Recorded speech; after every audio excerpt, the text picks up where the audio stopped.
শপিংয়ে যাওয়ার জন্য রেডি হচ্ছি। সামনে ঈদ, তাই কিছু কেনাকাটা করতে হবে। এমন সময় আম্মু বলে, আজকে একটু তাড়াতাড়ি আসিস। কেন? তোকে নিয়ে তোর খালার বাসায় যাব। তোমার বোনের বাসায় তুমি যাও, আমি গিয়ে কি করব? বড় খালার বাসায় গেলে আমার বোরিং লাগে, কারণ ওই বাসায় কথা বলার মতো কেউ নাই।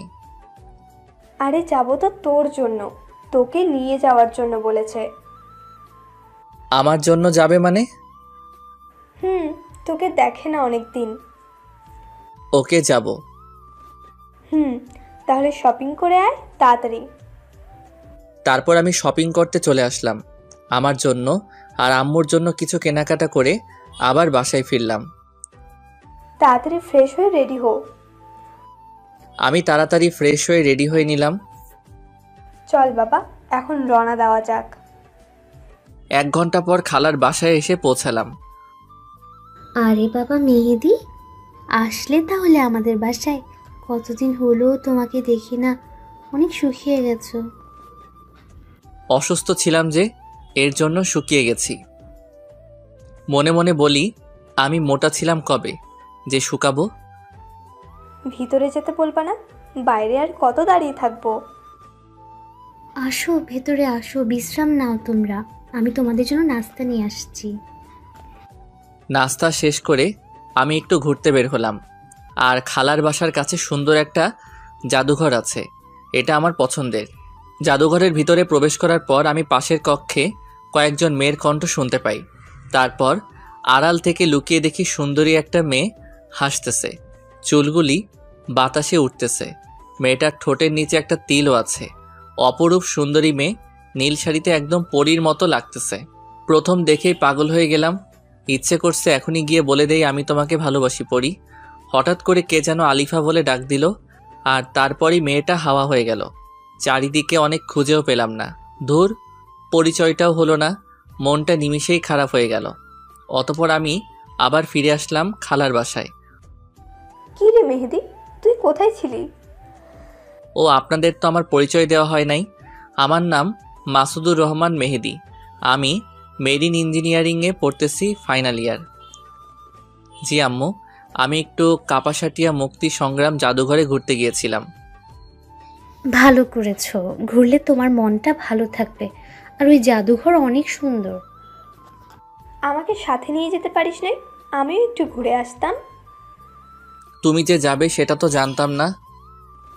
মনে মনে ভাবছি তোমাকে নিয়ে গেলে হয়তো পরীর দেখা পেতাম না আমি। আচ্ছা তোমরা ডিনার করবে, আসো। খাওয়া দাওয়া শেষে আমি একটু টিভি দেখে ঘুমাতে গেলাম। আমার ঘুম আসছে না, চোখ বন্ধ করলেই সেই পরীর চেহারা ভেসে ওঠে। আমি যে পরীর প্রেমে পড়ে গেছি। এই মেহেদি, কয়টা বাজে? হ্যাঁ, এখনো যে ঘুমাচ্ছিস ষাঁড়ের মতো? তাড়াতাড়ি উঠে ফ্রেশ হয়ে ব্রেকফাস্ট করতে আয়।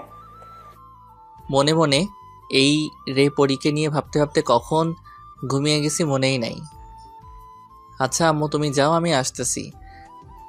তারপর ফ্রেশ হয়ে ব্রেকফাস্ট করতে চলে আসলাম। আম্মু আর খালাকে কি বিষয় নিয়ে যেন গুনগুন করতে দেখলাম। আমাকে দেখেই থেমে গেল।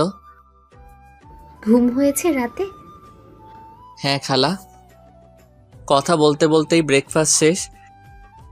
বাবা শোন, আজ তোকে নিয়ে তোর খালার ননদের বাসায় ঘুরতে যাব, রেডি হয়ে নে। কিছু না ভেবেই আমিও সম্মতি দিয়ে দিলাম। কি রে, আর কত সময় লাগবে তোর? এই তো আম্মু, হয়ে গেছে, বের হও এখন। ওকে বাবা, চল। কিছুক্ষণ পর আমরা খালার ননদের বাসায় এসে পৌঁছালাম। খালার ননদকে সালাম দিলাম। আসো বাবা, ভিতরে আসো। সেই কতদিন আগে যে তোমাকে দেখেছিলাম, মাশাল্লাহ অনেক সুন্দর হয়ে গেছো। লজ্জা পেলাম, কিছু বললাম না। তারপর আম্মু, খালা আর ওই আন্টি একসাথে অন্য রুমে চলে গেল। আমি একা রয়ে গেলাম। কিছুক্ষণ পর আম্মু আসলো। বাবা, তোকে এই বাসায় কেন আনছি জানিস? ঘুরতে নিয়ে আসছো, এই তো? না, ঘুরতে নিয়ে আসিনি, তোর জন্য মেয়ে দেখতে আসছি। কি বলতেছো তুমি? পাগল হয়ে গেছো নাকি? আমি এখনো স্টুডেন্ট। আমি কি এখন বিয়ের উপযুক্ত নাকি? হ্যাঁ, আমি কি খাবো বিয়ের পর বউকে? তাছাড়া আমার একজনকে ভালো লাগে, প্রথম দেখাতে প্রেমে পড়ে গেছি। কে সে? চিনিস তাকে? না, চিনি না। জাদুঘরে দেখেছি, এক পলক আর দেখেই প্রেমে পড়ে গেছি। তাহলে ভুলে যা, আর তোর বড় খালার এই ননদের মেয়ের সাথেই বিয়ে দিব। কোনো কথা বলতে পারবি না, বড়দের উপর কোনো কথা নেই। তাহলে আমার পরীর কি হবে? জীবনের প্রথম প্রেমে পড়লাম আর সেটাও কি অপূর্ণ থেকে যাবে? আবার হুট করে বিয়ে? হ্যাঁ, হুট করি, কারণ মেয়েটা অনেক সুন্দরী, গুণবতী মেয়ে। আর মেয়েটি তোকে ঠিক করতে পারবে, কারণ ও তোর 3 মাসের বড়। তুই ওর উপর জোর প্রয়োগ করতে পারবি না। কি? একে তো হুট করে বিয়ে, তার উপর আবার সিনিয়র। আমার জীবনটা তেজপাতা করে দিবে। চুপ করে বসে থাক, ওরা মেয়েকে নিয়ে আসবে। আধা ঘন্টা হয়ে গেল, এখনো মহারানীর আসার কোনো খবর নাই। না জানি কত আটা ময়দা মাখতেছে। চুপ কর হারামজাদা, ও এমনিতেই অনেক সুন্দরী, মেকআপ করতে হয় না। আচ্ছা, মানলাম।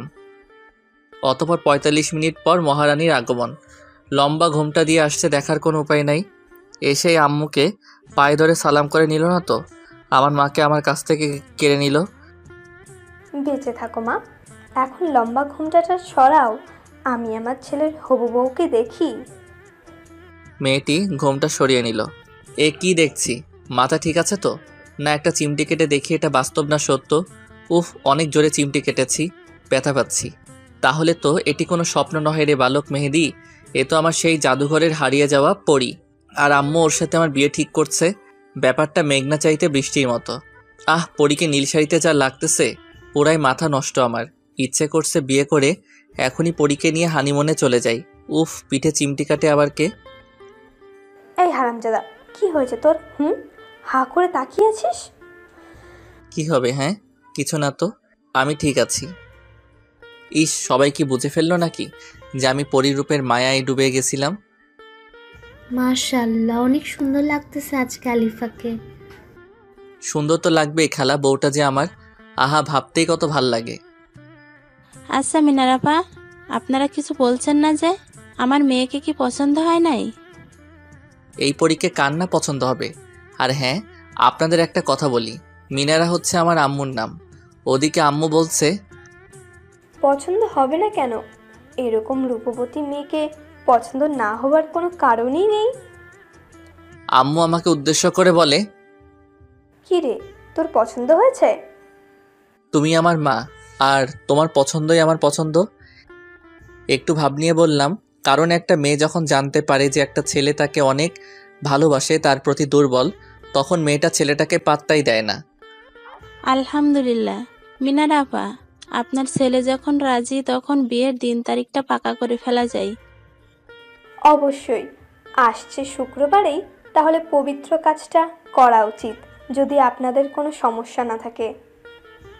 আরে না আপা, কোনো সমস্যা নাই, তাহলে আসছে শুক্রবারই বিয়ে। আহা, আমার এত ভালো লাগে কেন? আমার ক্রাশ আমার বউ হবে, বাহ, ভাবতেই কেমন যেন লাগে। আচ্ছা, তাহলে আলিফাকে নিয়ে ভিতরে যান। ওরা ভিতরে যাওয়ার পর আম্মু আমাকে বলে, কি রে, তখন ওইভাবে হা করে তাকিয়েছিলি কেন? বলছিলাম না ও অনেক রূপবতী, তুই তো শুধু জাদুঘরের মেয়েকে নিয়েই পড়েছিলি। আরে আম্মা, এই সেই জাদুঘরের পরী, যাকে প্রথম দেখেই প্রেমে পড়ে গেছি। আর তুমি তার সাথে আমার বিয়ে ঠিক করছো। তুমি খুব ভালো মা, সেরা মা। আই লাভ ইউ আম্মা। হয়েছে, আর ঢং করতে হবে না। অতপর সব কিছু ঠিক হওয়ার পর আমরা আমাদের বাসায় ফিরলাম। ফিরেই বন্ধুদের কল দিলাম মেসেঞ্জার গ্রুপে। আর হ্যাঁ, আমার বন্ধুদের নাম হলো সজীব, বাপ্পি, তন্ময়, বসর, নূরনবী, আরও অনেকেই। কিরে চাস্তো, কি খবর তোর? খুব ভালো চাস তো, সুখবর আছে তোদের জন্য। কি সুখবর আছে? বল দেখি শুনি। শুক্রবার আমার বিয়ে, আর সেটা আমার ক্রাশের সাথে। কি বলিস রে, তোর বিয়ে আবার ক্রাশের সাথে? কখন কি হলো জানতেই পারলাম না। সব জানতে পারবি কাল সকালে। সবাই বসুন্ধরা শপিং কমপ্লেক্সে চলে আসবি, ওইখানে সব বলবো ও কেনাকাটা করব। ওকে, ঠিক আছে।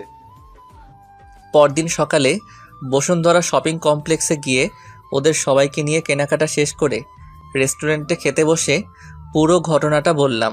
ওরা শোনার পর, কস কি? এ তো পুরো সিনেমাটিক কাহিনী, রূপকথার গল্পের মতো। হ্যাঁ তা বলতে পারিস। আচ্ছা শোন, তোরা সবাই কাল সময় মতো চলে আসবি। তোদের ছাড়া আমি বিয়ে করতে যাব না। আমরা সবাই চলে আসব। এখন তাহলে তুই বাসায় যা। ওদের বিদায় জানিয়ে বাসায় চলে আসলাম। তারপর ফ্রেশ হয়ে ডিনার করে দিলাম এক ঘুম। আর এই ঘুমেই রাত শেষ। ফ্রেশ হয়ে নাস্তা করতে আয়। ফ্রেশ হয়ে নাস্তা করে রুমে চলে আসলাম। বিয়ের সময় হয়ে আসছে, বন্ধুরা সবাই চলে আসছে। কিরে, গোসল করে রেডি হ তাড়াতাড়ি। গোসল করে রেডি হয়ে সবাই মিলে রওনা দিলাম। 30 মিনিট লাগলো পৌঁছতে। সবাই বিয়ের গেট ধরছে। এখন ওদের আবদার পুরা করে বিয়ের পিঁড়িতে বসতে যেতে হবে। অবশেষে বিয়ে করে বাসায় বউ নিয়ে আসলাম। আম্মু আমাদের বরণ করে নিল। তারপর আম্মুকে আমরা সালাম করে বাসর রুমে ঢুকবো, ঠিক ওইখানেও গেট ধরছে। আবার ওদের আবদার পূরণ করে বউকে রুমে রেখে ছাদে গেলাম বন্ধুদের সাথে একটু বুদ্ধি পরামর্শ করতে। কিরে চাস্তো, এত সময় লাগে বউয়ের কাছ থেকে আসতে? আরে শালা তো পারছে না ওর বউয়ের কোলে গিয়ে উঠতে। তোরা মজা নিচ্ছিস, ওকে নে মজা। তোদের বিয়েতে আমিও মজা নিব। আরে ভাতিজা রাগ করো কেন? আজকে তো একটু মজা করবো আমরা। জামাল পুইয়া রে, তাহলে তুই আমার আগে বিয়েটা করে ফেললি? বছরকে উদ্দেশ্য করে। তো কি তোর মতো বুড়ো হয়ে বিয়ে করার ইচ্ছা প্রকাশ করবো নাকি? তোরা নিজেদের মধ্যে ঝগড়া করিস না তো। আমাদের সবার উচিত মেয়েদিকে এখন শুভেচ্ছা জানিয়ে ওর বউয়ের কাছে পাঠানো। ঠিক বলেছিস তুই। তোরা সবাই আমার জন্য দোয়া কর। ওইদিকে আম্মু ডাকছে। এই হারামজাদা, বউ একা বসে আছে, তুই তাড়াতাড়ি রুমে যা। এই রে, অনেক সময় হলো, এবার আসি আমি। শুভ কাজটা সারতে হবে। যা, আর মনে করে বিড়ালটা মারতে ভুলিস না। আরে না কাকা, বিড়ালটাই আগে মারবো। তোরা দোয়া কর, আমি গেলাম। এই বলে আমি বাসর রুমে ঢুকলাম। আমার বুকের হার্টবিট ফাস্ট হয়ে গেছে, পা আর চলছে না। বউ আমার লম্বা ঘোমটা টেনে বসে আছে। আহা কি সুন্দরী বউ আমার। রূপের মায়ায় আমি যে ঘায়েল হয়ে যাচ্ছি। রুমের লাইটটা অফ করে ক্যান্ডেল লাইট জ্বালিয়ে দিলাম। এ কি শুনেছি, বাসরাতে বউ স্বামীর পা ছুঁয়ে সালাম করে, কিন্তু আলিফা যে করছে না। ও যে আমার সিনিয়র, এই জন্যই সালাম করতে হয়তো লজ্জা পাচ্ছে। ইস, আমার লজ্জাবতী বউটারে। না দেরি করে লাভ নেই, এখন যাওয়া যাক বউয়ের কাছে। অবশেষে এক বুক সাহস নিয়ে বিড়াল মারার কথা মাথায় রেখে আস্তে আস্তে ওর কাছে গিয়ে বসলাম। যেমনি ঘোমটাটা সরাতে যাব, ঠিক ওই মুহূর্তে আমার হাতটি এক ঝটকায় আমার হাতটি ছাড়িয়ে দিয়ে নিজেই ঘোমটাটা সরিয়ে ফেলল। আহ কি অপরূপ সুন্দরী আমার বউ, যেন পরীর দেশের রানী। চোখে কাজল, বাঁকা দাঁত, ঠোঁটের নিচের তিল, দীঘল কালো ঘন কেশ। উফ, একদম রূপকথা রাজকন্যা। ওদিকে ঘোমটা সরিয়ে ও বলছে, এতক্ষণ ঘোমটা দিয়ে বসে থেকে আমার অস্বস্তি বোধ হচ্ছে। ওর হাতটি ধরতে গেছি, ঠিক তখনই, একদম ধরবি না আমাকে। কি বলছো এসব? স্বামী তার বউয়ের হাত ধরবে না তো কে ধরবে? আর তাছাড়া আমি তোমার স্বামী, তুমি আমাকে তুই করে বলছো কেন? কিসের স্বামী? কে স্বামী? ওর কথা শুনে হতভম্ব হয়ে গেলাম। কি বলো এসব? আমি তোমার স্বামী, আজই তো আমাদের বিয়ে হলো। সরি, আমি তোকে আমার স্বামী মানতে পারবো না। তোমার মাথা কি ঠিক আছে নাকি পুরাই গেছে? হ্যাঁ, এসব কি বলতেছো? মজা করতেছো আমার সাথে? আরে শোন, তোর মতো ছেলের সাথে আমার মজা করতে হবে নাকি? বুঝছি, তুমি আমাকে বোকা বানাচ্ছ। তোর মতো ছেলেকে আমি বোকা বানানোর মতো সময় আমার কাছে নাই। আর আয়নাতে নিজের চেহারাটা কোনোদিন দেখেছিস? হ্যাঁ, একদম গেও ভূত, খ্যাত, কাইল্লা, চামচিকা। কি আছে হ্যাঁ আমার স্বামী হবার মতো? কোনো যোগ্যতা নাই তোর মাঝে। ওর কথাগুলো শুনে স্তব্ধ হয়ে গেলাম। কোনো বউ কখনো তার নিজের স্বামীকে এইভাবে আঘাত দিয়ে কথা বলে না। ওর কথা শুনে আজ অনেক খারাপ লাগছে, কেননা আমার জন্মদাত্রী মা আমাকে কখনো এইভাবে বলা দূরে থাক, কালো অবধি বলেনি। আচ্ছা মানলাম আমি অসুন্দর কালো, এটাকে আমি নিজে হয়েছি? এমন তো আমাকে ওই সৃষ্টিকর্তা ভালোবেসে বানিয়েছে। অনেক খারাপ লাগছে, কান্না পাচ্ছে, তবুও এক ফোঁটা জল বের হতে দিচ্ছি না। নিজেকে শক্ত করে ওরে বললাম, আচ্ছা আমি কালো, গেও, ভূত, খ্যাত, চামচিকা, এটাই কি তুমি দেখতেছো? একটিবার আমার ভিতরে ভালোবাসা দেখবে না? তোর ভালোবাসার গুল্লি মারি আমি, তুই আমাকে আপনি করে বলবি? আচ্ছা বলবো। আপনি জানেন, আমি না আপনাকে প্রথম দেখাতেই ভালোবেসে ফেলছি। সেদিন জাদুঘরে দেখার পর থেকে আমি আপনার জন্য পাগল। দয়া করে আপনি আমার ভালোবাসাটা বোঝার চেষ্টা করুন। আমি আপনার জন্য আমাকে চেঞ্জ করে ফেলবো, তবুও আপনি আমাকে কষ্ট দিয়েন না। জীবনের প্রথম কাউকে এতটা ভালোবেসেছি আমি। আপনি আর আমাকে আঘাত করে কথা বলবেন না। আমার ভালোবাসাটা মেনে নেন আপনি। আপনি যা বলবেন আমি তাই করব। আমি আমার লাইফটাকে স্যাক্রিফাইস করে দিব দরকার লাগলে, তবুও আপনি আমাকে স্বামীর অধিকার থেকে বঞ্চিত করবেন না। সরি, আমি তোকে মানতে পারবো না। কারণ হচ্ছে আমি একজনকে ভালোবাসি। আমাদের 3 বছরের সম্পর্ক, আর ও ডাক্তার। তোর মতো সামান্য মেরিন ইঞ্জিনিয়ারিং পড়া ছাত্র না, তাও আবার আমার জুনিয়র তুই। তোরে আমি মানতে পারবো না। ওর সম্পর্কের কথা শুনে আর নিজেকে ঠিক রাখতে পারলাম না। চোখের কোণে পানি বেয়ে বেয়ে পড়তেছে। চোখ মুছে কান্নাজড়িত কণ্ঠে ওকে বললাম, আচ্ছা আপনার সম্পর্ক আছে, তাহলে এই কথা আগে কেন বলেননি? আমি কি দোষ করেছিলাম? কেন আমার জীবনটা শেষ করে দিলেন আমাকে? আমারও তো আর 10টা ছেলের মতো বিয়ে করে বউকে নিয়ে সুখের সংসার করার স্বপ্ন ছিল। কেন আপনি আমার সাথে এমন করলেন?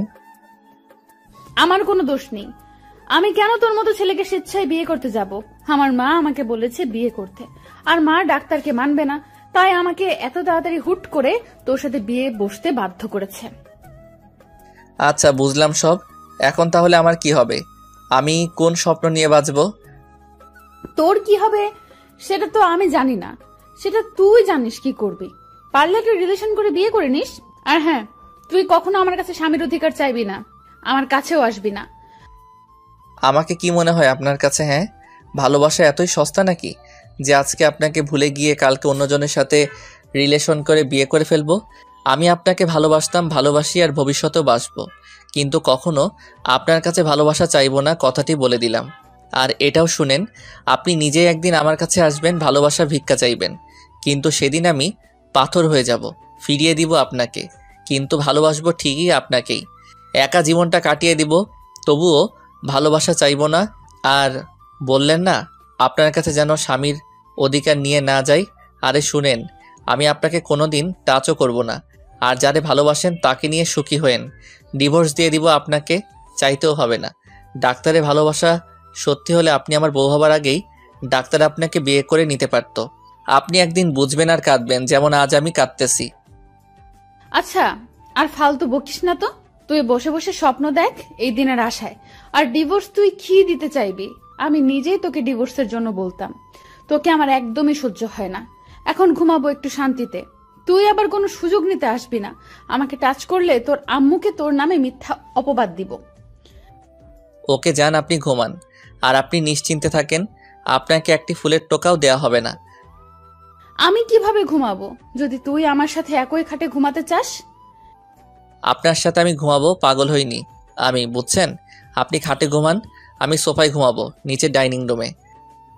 না, নিচে ডাইনিং রুমে না, তাহলে সবাই সন্দেহ করতে পারে। আজব, তাহলে আমি কোথায় ঘুমাবো? তুই এই রুমেই বালিশ নিয়ে ফ্লোরে ঘুমাবি। আচ্ছা আপনি ঘুমান নির্ভয়ে। ওকে, তুইও ঘুমা। শুভরাত্রি। শুভরাত্রি বলে উনি ঘুমিয়ে গেল। কচু রাত্রি। আমার সবাই বিয়ের প্রথম রাতে বউয়ের ভালোবাসা উপভোগ করে, আর আমার কিনা ডিভোর্সের কথা শুনতে হয়। কত স্বপ্ন ছিল এই বাসর রাতকে নিয়ে, আর হয়ে গেল কি? এটাই আমার কপাল। এসব ভাবতে ভাবতেই আলিফার ঘুমন্ত মুখখানির দিকে চোখ পড়তেই আমি আবার ক্রাশ খেয়েছি। একটা মেয়ে এত সুন্দরী কিভাবে হয়? এত সুন্দরী একটি মেয়ের মনটা এত কুৎসিত কেন? আমার একটু বুঝে না। আমি যে ওরে অনেক বেশি ভালোবাসি, কি করে ওরে ভুলবো? ভুলতে যে হবেই। ওর মুখের উপর চুলকুলি চলে এসেছে, সরিয়ে দিব কি করে? আমি যে কথা দিয়েছি ওরে কখনো টাচ করব না। এসব ভাবতে ভাবতেই কখন যে ঘুমিয়ে পড়েছি, আর কখন রাতের অন্ধকার কেটে গিয়ে দিনের আলো ফুটে উঠেছে নিজেও জানি না। আম্মুর ডাকে ঘুম ভাঙে। বৌমা, ও বৌমা, সকাল হয়েছে, এবার ঘুম থেকে উঠে ফ্রেশ হয়ে মেহেদিকে সাথে নিয়ে নাস্তা করতে আসো। মা আপনি যান, আমরা ফ্রেশ হয়ে আসতেছি। মায়ের সাথে কি সুন্দর করে কথা বললো, আর আমার সাথে কুত্তার মতো ব্যবহার করে। ওই গেও ভূত, ঘুম থেকে উঠে ফ্রেশ হয়ে নাস্তা করতে চল। জি উঠছি। এরপর ফ্রেশ হয়ে দুইজন একসাথে বের হবার আগে ওরে বললাম, শুনেন, আপনার আর আমার মাঝে কি চলছে এবং কি হতে যাচ্ছে সেটা শুধু আমরাই জানি, আর কেউ যেন না জানতে পারে। আম্মুর সামনে এমনভাবে আমার সাথে কথা বলবেন যাতে আম্মু না বুঝতে পারে আমাদের মাঝে কি চলছে। আচ্ছা ঠিক আছে, চল। ওকে চলেন। ডাইনিং রুমে চলে আসছি। মাশাল্লাহ, বৌমাকে অনেক সুন্দর লাগছে। আসো মা, আসো, আমার সাথে বসো তুমি। বাহ, কি সুন্দর কথা! এখনই আমার মা আমাকে ভুলে গেছে, নকল বউ মাকে নিয়ে আছে, আবার আদর করে সাথে বসানো হচ্ছে। আমি এখন পর হয়ে গেছি। কি রে মেহেদি, তুই কিছু বলছিস না যে? চুপ করে আছিস কেন? কি বলবো, বলার মানুষ তো এসেই গেছে, এখন আমি না বললেও হবে। ক্ষুধা লেগেছে অনেক, খেতে দাও। তারপর খাওয়া দাওয়া শেষ করে যখন উঠবো তখন আম্মু বলল, শুনো, আমি চাইছি তোমরা এই মাসের 15 তারিখে হানিমুনে চলে যাও। 1 মাস ঘুরে আসো দুজন। একসাথে থাকলে তোমাদের অনেক ভালো লাগবে। না মা, এখন এসব হানিমুনের দরকার নেই। বিয়েটাই যেখানে মিথ্যা হয়ে গেছে, ডিভোর্স হয়ে যাবে, সেখানে হানিমুনের দরকার নেই। কথাটি আসতে বললাম। দরকার নেই মানে কি? হ্যাঁ, তুই কি পাগল হয়ে গেছিস? বিয়ের পর হানিমুন হবে না তা তো মেনে নেওয়া যায় না। হানিমুন হবে, আমি যা বলছি তার বাইরে একটি কথাও বলবি না তুই। হ্যাঁ মা, আপনি ঠিক বলছেন, আমরা হানিমুনে যাব, আপনি যাবার ব্যবস্থা করেন। এই মেয়েটি কি পাগল হয়ে গেছে? নিজেই বিয়ে মানছেন, আবার নিজেই এখন বলছে হানিমুনে যাবার ব্যবস্থা করতে। লজ্জা বলতেই কিছু নাই মেয়েটির। হ্যাঁ বৌমা, সব ব্যবস্থা হয়ে গেছে। আগামী 15 তারিখে তোমাদের ফ্লাইট, আর তোমরা যাচ্ছ লন্ডন। আচ্ছা ঠিক আছে। তারপর রুমে চলে আসলাম। রুমে এসে ওরে বললাম, আপনি কি পাগল? নিজেই বিয়েটা মানছেন না, আবার সে আপনি নিজে থেকে হানিমুনে যাওয়ার জন্য রাজি। আরে গাধা, হানিমুনে গিয়ে তো আর আমি তোর সাথে ঘুরবো না। তুই তোর মতো থাকবি, আমি আমার মতো ডাক্তারের সাথে ঘুরবো। মানে কি? হ্যাঁ, আপনি এখন আমার বউ, আর তাই আপনি এসব করতে পারবেন না। ডিভোর্সের পর যা মন চাই করবেন, আমার কোনো আপত্তি নেই। আচ্ছা যা, ঠিক আছে, মানলাম তোর এই কথা। ধন্যবাদ। ওয়েলকাম। শোন, আমার কিছু কেনাকাটা করতে হবে, তুই আমার সাথে যাবি। আচ্ছা আপনি রেডি হন, এখনই বের হব। তারপর রেডি হয়ে সোজা তার জন্য মার্কেটে চলে গেলাম। দেখ তো আমাকে কোন শাড়িতে মানাবে। আপনি নীল শাড়িটা নিতে পারেন, নীল শাড়িতে আপনাকে পরীর মতো লাগে। তারপর তার পছন্দ মতো প্রয়োজনীয় কেনাকাটা শেষ করে একটি রেস্টুরেন্টে গেলাম। ওরে বললাম, আপনি কি খাবেন অর্ডার দেন, আমি বিল দিয়ে দিচ্ছি। কেন, তুই কিছু খাবি না? আমার মনে এত রং নাই, আমি খাবো না, তাই আপনি খান। ওকে, তাহলে তুই কি করবি? এখন সেলুনে যাব চুলের ট্রিটমেন্ট করাইতে। আচ্ছা যা তুই, আমি খাওয়া শেষ করে বাসায় চলে যাব। তারপর রেস্টুরেন্ট থেকে সোজা জেন্টস পার্লারে চলে আসলাম। পার্লারের বিউটিশিয়ানকে ডেকে বললাম, আমার বউ আমাকে এভাবে অপমান করছে, এখন আপনারা এমন কিছু করে দেন যাতে ও দেখলেই অবাক হয়ে যায়। আরে ভাই, কোনো টেনশন নাই, আপনি বসেন, 1 ঘন্টার মধ্যে আপনাকে স্মার্ট লুক দিব। আপনার দাড়ি ও চুল দুটাই ট্রিটমেন্ট করে আপনাকে হিরো বানিয়ে দেব। তার কথা শুনে অনেক খুশি হয়ে গেলাম। তারপর সে শুরু করে দিল আমাকে আধুনিক স্মার্ট লুক দেওয়ার কাজ। 1 ঘন্টা পর তার কাজ শেষে আমাকে বলল, ভাই, এখন চোখ মিলে আয়নাতে আপনাকে দেখেন, চিনতে পারছেন কিনা? চোখ মেলে আয়নাতে তাকিয়ে দেখে পুরো অবাক হয়ে গেলাম। আমি নিজেই নিজেকে চিনতে পারছি না। গেও খ্যাত বলে আমাকে এত অপমান করেছে যে সেও যদি আজ আমাকে দেখে চিনতে পারবে না। আজ আমি আধুনিক যুগের আর 10টা স্মার্ট ছেলের মতো আমিও স্মার্ট, আর কেউ আমাকে আমার লুকের জন্য অপমান করে কটু কথা শোনাতে পারবে না। আজ আমি অনেক খুশি। তারপর পার্লারের বিউটিশিয়ান আমার বিল কত হয়েছে তা জেনে তা পরিশোধ করে। তার সাথে তাকে 500 টাকা বকশিশ দিয়ে আমি পার্লার ত্যাগ করলাম। রাস্তায় যাওয়ার সময় নোটিশ করলাম কয়েকটি মেয়ে আমার দিকে তাকিয়েছিল।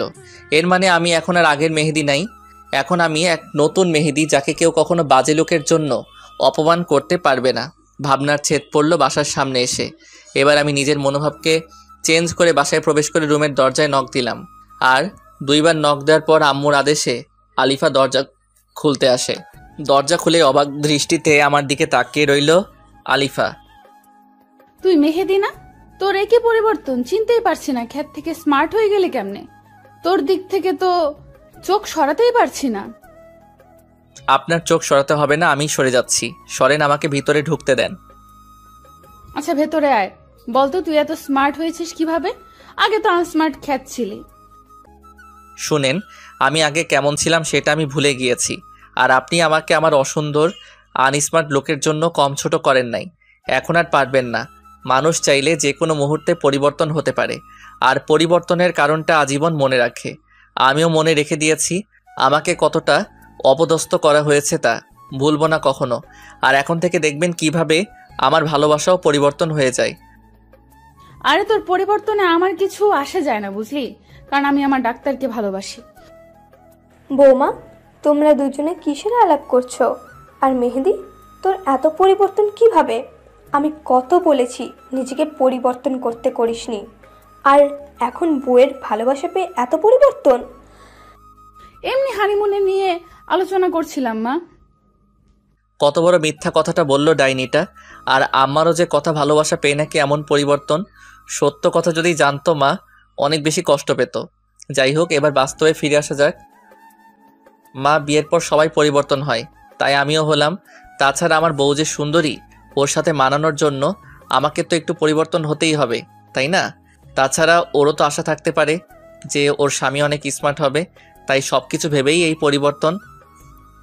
বাহ, ভালো লাগলো তোর কথা শুনে। তুই বুঝতে পারছিস তোর বউকে। আচ্ছা, এখন আর বাবা, খেয়ে বিশ্রাম কর। আচ্ছা আম্মু, আমরা ফ্রেশ হয়ে আসছি। তারপর ফ্রেশ হয়ে রাতের খাবার খেয়ে রুমে চলে এলাম। শোন, আজকে চাইলে তুই বিছানায় থাকতে পারিস, অসুবিধা নেই।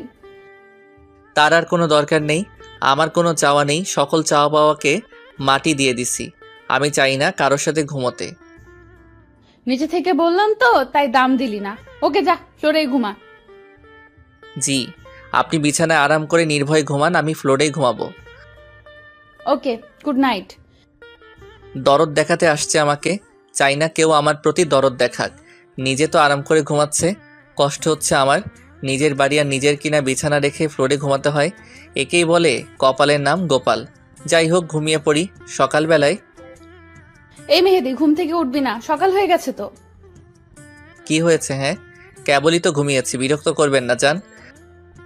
আর চোখে পরীকে দেখে নিলাম। ভেজা খোলা চুলের ঘ্রাণে আমি মাতাল হয়ে যাচ্ছি। অপরূপ সুন্দর লাগছে ওকে। দূর, কি ভাবছি এসব, ওরে নিয়ে এত ভেবে লাভ নেই।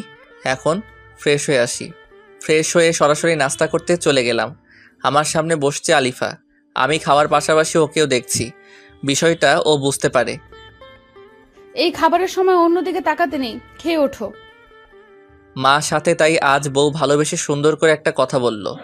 এতদিনের বিবাহিত জীবন অতিবাহিত করার পর মাকে দেখানোর জন্য বলা হলেও এতেই আমি ভালোবাসা খুঁজে নিয়েছি। খাওয়া শেষে মা বলল, তোমরা সবকিছু গুছিয়ে ফেলো, আজ বিকালেই তোমাদের হানিমুনের ফ্লাইট। ওয়াও মা, এটা তো খুশির কথা। আমি এক্ষুনি যাচ্ছি সবকিছু গোছাতে। এই তুমিও আসো, আমাকে হেল্প করবে। আমাকে উদ্দেশ্য করে বলল কথাটা। আচ্ছা চলো।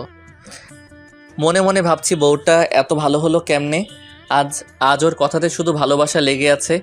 যাই হোক, আমাদের সব কিছু গোছানো শেষ। আমরা এখন রেডি, বের হব। আমাদের সাথে আম্মুও যাবে, আমাদের এয়ারপোর্ট পর্যন্ত দিয়ে আসবে, সাথে ফ্রেন্ডরাও আছে। অবশেষে 1 ঘন্টা পর আমরা এয়ারপোর্টে এসে পৌঁছালাম। এই নে বাবা, তোদের দুজনের টিকিট, সাবধানে রাখ, আর গিয়ে পৌঁছালেই জানাবি। আচ্ছা মা, আমাদের জন্য দোয়া করবে। সাবধানে যাস, আর কোন দরকার পড়লে জানাতে ভুলবি না। আর হানিমুন থেকে আসার সময় সুখবরটাও নিয়ে আসবি। আচ্ছা, তোমরা সবাই ভালো থাকো। আর মা, তুমি নিজের প্রতি খেয়াল রাখবে, ঠিক মতো ওষুধগুলো খাবে। কোনো কিছু দরকার হলে আমার বন্ধুদের বলবে। আর শোন বন্ধু, তোরাও ভালো থাকিস আর দোয়া করিস। এই বলে সবার কাছ থেকে বিদায় নিয়ে আমরা দুজন প্লেনে আমাদের সিটে গিয়ে বসলাম। আজ তোমাকে অনেক সুন্দর লাগছে। সবাই হা করে তাকিয়ে আছে, আমার দেখে সহ্য হচ্ছে না। তুমি জানলার পাশে এসে বসো। হুট করে আমার প্রতি এত প্রেম কোথা থেকে আসলো? আর ওরা তাকালেই আপনার কি? আপনি তো আমাকে মানেন না আপনার স্বামী হিসেবে। এটা বুঝবে না তুমি। একটা মেয়ে একটা ছেলেকে ভালো না বাসলেও সেই ছেলের সাথে অন্য কাউকে সহ্য করতে পারে না। আর হ্যাঁ, তুমি এখন থেকে আমাকে আর আপনি করে না, তুমি করে বলবে, না হলে সবাই ভাববে আমাদের মাঝে কোনো ঝামেলা আছে। আচ্ছা ঠিক আছে, আপনি যা বলেন তাই হবে। আপনি যা বলেন মানে কি? হ্যাঁ, তুমি বলবা। ওকে, তুমি যা বলো। তারপর প্লেন উঠতে শুরু করলো। এদিকে এক সুন্দরী এয়ার হোস্টেস এসে আমাকে বলল, এই যে শোনেন, আপনি তো মেহেদি, আর উনি আপনার স্ত্রী আলিফা সোহাব। হ্যাঁ, কি বলবেন বলেন। আলিফাকে দেখিয়ে সুন্দর করে বললাম, আলিফা তো জ্বলে পড়ে মরছে, আমার অনেক ভালো লাগছে। জি, আপনাদের সিট বেল্ট লাগান। আর এই যে আপনাদের নাস্তা খেয়ে নিন, আর যে কোনো প্রয়োজনে আমাকে ডাকবেন। আর একটা কথা, আপনাকে অনেক স্মার্ট লাগছে। ওকে ঠিক আছে, আমি প্রয়োজনে আপনাকে ডাকবো। এদিকে বউ তো জ্বলতেছে আগুনের মতো। এই কুত্তা হারামি, এয়ার হোস্টেসের সাথে তুই আর কোনো কথা বলবি না। যা বলার আমি বলবো, কথাটা মনে থাকে জানো। আমি ওরে রাগানোর জন্য যেই না এয়ার হোস্টেসকে ডাক দিতে যাব, আলিফা আমাকে অমনি ধরে বলল, এই কুত্তা, তোকে না কেবলই বললাম তুই এই মেয়েকে ডাকবি না, তাহলে কেন ডাকলি? আমার কথা কি মাথায় ঢোকেনি নাকি মেরে ঢোকাতে হবে? এই ছাড়ো না, সবাই দেখছে, সবাই কি বলবে বলো তো? ছেড়ে দাও, তোমার স্বামীর মান সম্মান কি তুমি ক্ষুণ্ণ করতে চাও? যে দেখার দেখুক, তাতে আমার কি? আমি আমার জুনিয়র স্বামীকে শাসন করব। কার কি? হ্যাঁ, একদম চুপচাপ থাকবে। কারোর সাথে কথা বলে তো দূরে থাক, তাকাবেও না। আচ্ছা জো হুকুম মহারানী, আমি আর কারো দিকে তাকাবো না, শুধু আমার এই পরীর দিকে অপলক দৃষ্টিতে তাকিয়ে থাকবো, আর তোমার রূপের মুগ্ধতায় নিজেকে ডুবিয়ে নিব।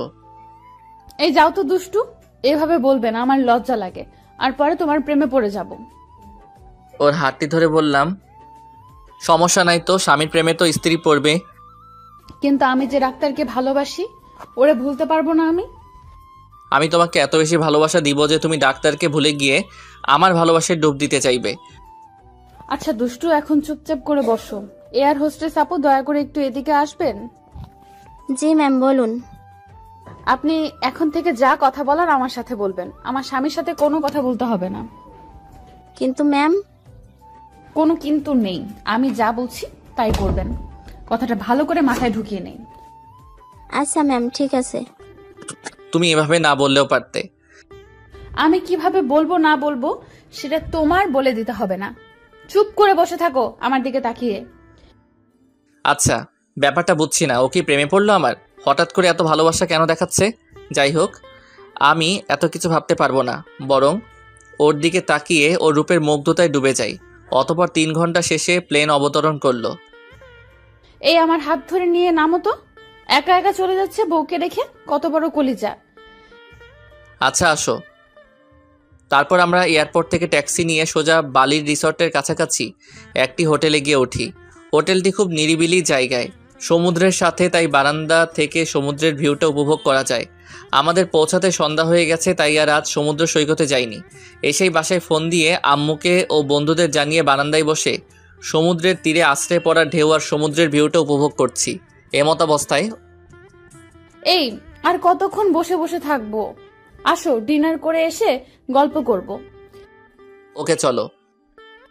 তারপর দুজন একসাথে হাতে হাত মিলিয়ে চলে গেলাম ডিনার করতে। ডিনার শেষ করে দুজন 2 কাপ কফি নিয়ে বারান্দায় বসে সমুদ্রের মনোরম পরিবেশটা উপভোগ করতেছি। দেখছো সমুদ্র কত সুন্দর? কালকে আমরা ব্রেকফাস্ট করে সৈকতে চলে যাব। আচ্ছা বউ, যাব। তোমাকে অনেক সুন্দর লাগছে। তোমার চোখের ল্যাপটানো কাজল, দীঘল কালো কেশ, ঠোঁটের নিচের তিল আমাকে কিল করে নিচ্ছে। তোমার চুলের ঘ্রাণে আমি মাতাল হয়ে যাচ্ছি। আমার ইচ্ছে করছে আজ তোমার মাঝে ডুবে যেতে। ইস, এভাবে বলিও না। আসো, আজ তোমাকে আমি আমার করে নিব। আজ আমার খুব ভালো লাগছে। আজ আমি আমার বউয়ের ভালোবাসা একদম কাছ থেকে উপভোগ করব। তারপর সোজা চলে গেলাম বেডরুমে। আসো, কাছে আসো। মাতাল হয়ে ওর নেশায় ডুবে যাওয়ার জন্য কাছে চলে গেলাম, একদম কাছে। ওর নিঃশ্বাস আমার মুখে আর আমার নিঃশ্বাস ও মুখের উপর পড়ছে। এই সরো, কিচ্ছু হবে না। আমার পাশে চুপ করে ঘুমিয়ে পড়বে, কোনো দুষ্টুমি নয়। দ্যাট ভাল লাগে না। এই সময় কেউ এমন কথা বলে? নিজেই বলল ওর করে নিবে, এখন আবার নিজেই বলে কিনা কিছু হবে না। এটা কেমন ভালোবাসা? ধ্যাত, ভাল লাগে না। ঘুমিয়ে পড়ি, যা হবার কাল হবে। সকালে ওর চিমটি খেয়ে ঘুম শেষ। এই উঠো, ফ্রেশ হয়ে নাস্তা করে বিচে যাব। আচ্ছা আমি আসছি ফ্রেশ হয়ে। আর এত জোরে কেউ চিমটি দেয় নাকি? অনেক লাগছে। এইটুকুতেই লাগছে, আরো ব্যথা অপেক্ষা করতেছে। জাস্ট ওয়েট মেহেদি, ওয়েট। কি বিড়বিড় করতেছো? কিছু না, ফ্রেশ হয়ে আসো। ফ্রেশ হয়ে নাস্তা করে দুজনে বালির একটি কফি শপে গেলাম। এখানে অনেক ভালো কফি পাওয়া যায়, যা বিশ্বের সেরা মানের কফি, এবং এখান থেকে এগুলো সাপ্লাই দেওয়া হয়। আর এই কফি এক জাতের পচা মাছের থেকে বানানো হয়। এটি শুনে আমার আর কফি খেতে ইচ্ছে করছে না, তবু এখানে আসছি, আর এখানে নামকরা কফি না খাইলে তো হবে না। তারপর দুজনে কফি খেয়ে বিচের দিকে রওনা দিলাম। দেখছো বিচটা কত সুন্দর? পানি একদম ফ্রেশ, নিচের বালি দেখা যাচ্ছে, এত পরিষ্কার। এই চলো না একটু দুজনে ভিজে গোসল করে যাই। না, এখানে না, এখানে সবচেয়ে আকর্ষণীয় পিঙ্ক বিচে গিয়ে ভিজবো। আচ্ছা চলো তাহলে আমরা পিঙ্ক বিচেই যাই। তারপর আমরা একটি স্পিড বোটে করে পিঙ্ক বিচে গেলাম। ওয়াও, জোস, কত সুন্দর বিচ, একদম পিঙ্ক। আর এই জন্য এই বিচের নাম পিঙ্ক বিচ। ওকে চলো, সুইম কস্টিউম পরে আমরা সাঁতার কাটবো। ওকে। তারপর দুজনে সুইম কস্টিউম পরে পানিতে নেমে পড়লাম। অনেক ভালো লাগছে আমার আজকে। এই চলো না আমরা এই পাশে যাই, এই পাশে মানুষ আছে, ওই পাশে কেউ নেই, নিশ্চয়ই ওই পাশের পানি আরো বেশি পরিষ্কার। আচ্ছা চলো। আমরাই শুধু, আর কেউ নাই এখানে। সাগরের উত্তাল ঢেউ আছড়ে পড়েছে বিচে, ভিউটা জোস, আর সাথে সুন্দরী বউ, সব মিলিয়ে নিজেকে সিনেমার হিরো মনে হচ্ছে। এই আমি একটু ঝিনুক কুড়াবো, আমার অনেক শখ এটি। আচ্ছা যাও। আমি সাঁতার কাটতে লাগলাম। থাকতে থাকতেই হুট করে একটি বড় ঢেউ এসে আমাকে ভাসিয়ে নিয়ে তীরে ফেললো। তারপর আমি মাথা উঁচু করে দেখি 5 জন বখাটে গুন্ডা টাইপের লোক আমার সামনে দাঁড়িয়ে। আমি উঠে যেতে লাগলেই একজন কাঁধে হাত রেখে বলে, কোথায় যাবেন ভাই? আমার বউকে নিয়ে এখন হোটেলে ফিরবো। কেন জানি তাদের আমার সুবিধার মনে হচ্ছে না, তাই চলে যেতে চাইলাম। ভাই আপনি মনে হয় ভুলে গেছেন, এখানে কেউ আসলে আর ফিরে যেতে পারে না। কথাটি শুনেই আমার গা শিউরে ওঠে। চুপসে যাওয়া কণ্ঠে বললাম, কি বলছেন ভাই? যেতে পারবো না? কেন আসছি? যখন তখন যেতেও পারবো। সিগারেটে জোরে টান দিয়ে আমার মুখে ধোয়া ফু দিয়ে বলল, এই বিষ পিঙ্ক বিষ হলেও আজ তোর জন্য এই বিষ ডেড বিষ। বুঝতে আর দেরি হলো না, এরা গুন্ডা আমাকে ফেলে হয়তো আমার বউকে নিয়ে চলে যাবে। আমি এদিক ওদিক তাকিয়ে দেখি আলিফা কোথাও নেই। আমি অনেক ভয় পেয়ে যাই। আমি পালানোর চেষ্টা করার আগেই হায়নার দল আমার উপরে ঝাঁপিয়ে পড়ল। প্রাণপণে চেষ্টা করলাম নিজেকে বাঁচানোর জন্য, কিন্তু পেরে উঠলাম না 5 জনের সাথে। অনেকক্ষণ মারার পর তারা ভাবছে আমি মারা গিয়েছি, তাই বখাটে গুন্ডাদের লিডার করে যেন ফোন দিয়ে আসতে বলল। কিছুক্ষণ পর আমি যা দেখলাম তা দেখার জন্য আমি মোটেও প্রস্তুত ছিলাম না। দেখলাম আলিফা একটি লোকের সাথে হাসতে হাসতে এই গুন্ডাদের কাছে আসলো। লোকটি আর কেউ না, আলিফার প্রেমিক ডাক্তার নিলয়। কাজ খতম হয়েছে? হ্যাঁ বস, আপনি যেভাবে বলেছেন সেভাবেই করেছি। আহারে বেচারা, কি ভয়ঙ্কর মৃত্যুটাই না দেখতে হলো। 2 দিনের দেখানো মিথ্যা ভালোবাসায় সব ভুলে গেছিল। লাশটাকে এই সমুদ্রে ভাসিয়ে দে, আর নে তোদের পারিশ্রমিক। এসব কি দেখছি, কি শুনলাম আমি? আমার ভালোবাসায় আমার মৃত্যুর কারণ? আমি কি দোষ করেছিলাম? শুধু ভালোবেসেছিলাম। আমি তো নিজেই ওর লাইফ থেকে সরে যেতে চেয়েছি, আর ও কিনা আমাকে এভাবে মিথ্যা ভালোবাসার লোভ দেখিয়ে এভাবে পৃথিবী থেকে সরিয়ে দিচ্ছে। এত নিষ্ঠুর হয় কিভাবে একটা মানুষ? চলে গেল ওরা 2 জন, আর বকাটেরা আমাকে জোরে জোরে লাঠি দিয়ে আঘাত করে আমাকে ভাসিয়ে দিল। তারপর আমার আর কিছু মনে নাই। তারপর হঠাৎ একদিন আমার জ্ঞান ফিরে আসে, আর নিজেকে একটা চারকোনা দেয়ালের মাঝে আবিষ্কার করি। কিন্তু আমি এখানে কি করে আসলাম? কে আমাকে নিয়ে আসলো এখানে? আর আমার তো বাঁচার কথা ছিল না, তাহলে আমি কিভাবে বেঁচে আছি? হয়তো কেউ আমাকে উদ্ধার করে সেবা দিয়ে বাঁচিয়েছে। আল্লাহ চাইনি আমার মৃত্যু। আমার যে ফিরতে হবে, প্রতিশোধ নিতে হবে, কিন্তু আমি তো উঠতে পারছি না। তার মানে কি আমি আর হাঁটতে পারবো না? ভাবতেই 2 চোখ বেয়ে জল গড়িয়ে পড়ছে। হঠাৎ করে একজন লোকের আগমন, মাঝবয়সী মাঝারি উচ্চতার, দেখে মনে হচ্ছে ডাক্তার হবে। তার মানে এই ডাক্তার আমার চিকিৎসা করছে। কিছুক্ষণ পর একজন বৃদ্ধ আসলো, আর ডাক্তারকে কি যেন বলল আমি বুঝতে পারলাম না, কারণ আমি বাঙালি আর এরা তো ইন্দোনেশিয়ান, তাই তাদের কথা আমার বোধগম্য নয়। তারপর ডাক্তার কাছে এসে আমাকে ইশারা করলো উঠে বসতে, কিন্তু আমি যে উঠতে পারছি না। এত বাজেভাবে আমাকে মেরেছে ওই হায়নার দল যে আমি উঠতে পারছি না। আমার কোনো হাত পা নাড়াতে পারছি না। আমি কি কখনো সুস্থ হব না তাহলে? আর আমি কবে আমার মায়ের কাছে যাব? হয়তোবা ওই কালনাগিনী গিয়ে বলেছে আমি আর বেঁচে নেই। আমার মা কেমন আছে, কি করছে, কিছু জানার উপায় নেই। আর ওদিকে কালনাগিনী সম্ভবত ডাক্তারকে বিয়ে করে সুখের সংসার করছে। সুখ সবার কপালে থাকে না। আজ আমি বেঁচে থাকার পরও মৃত। আমার কোনো ক্ষমতা নেই হাতে। আজ আমি অসহায়। আমার ফোন, টাকা পয়সা যা ছিল সব নিয়ে নিছে। আমি কবে সুস্থ হব, আর কবেই বা মায়ের কাছে ফিরে যাব? হয়তো মা এতদিনে ছেলের মিথ্যা মৃত্যুর খবর পেয়ে ভেঙে পড়েছে, আর হয়তো মনেও নেই আমাকে। ডাক্তার তার ব্যাগ থেকে ওষুধ বের করে খাইয়ে দিয়ে বৃদ্ধ লোকটাকে কি যেন বলে চলে গেলেন। অনেক ক্ষুধা লেগেছে, কিন্তু খাবো কি করে? ইশারা দিলাম বৃদ্ধকে, বৃদ্ধ সাড়া দিল।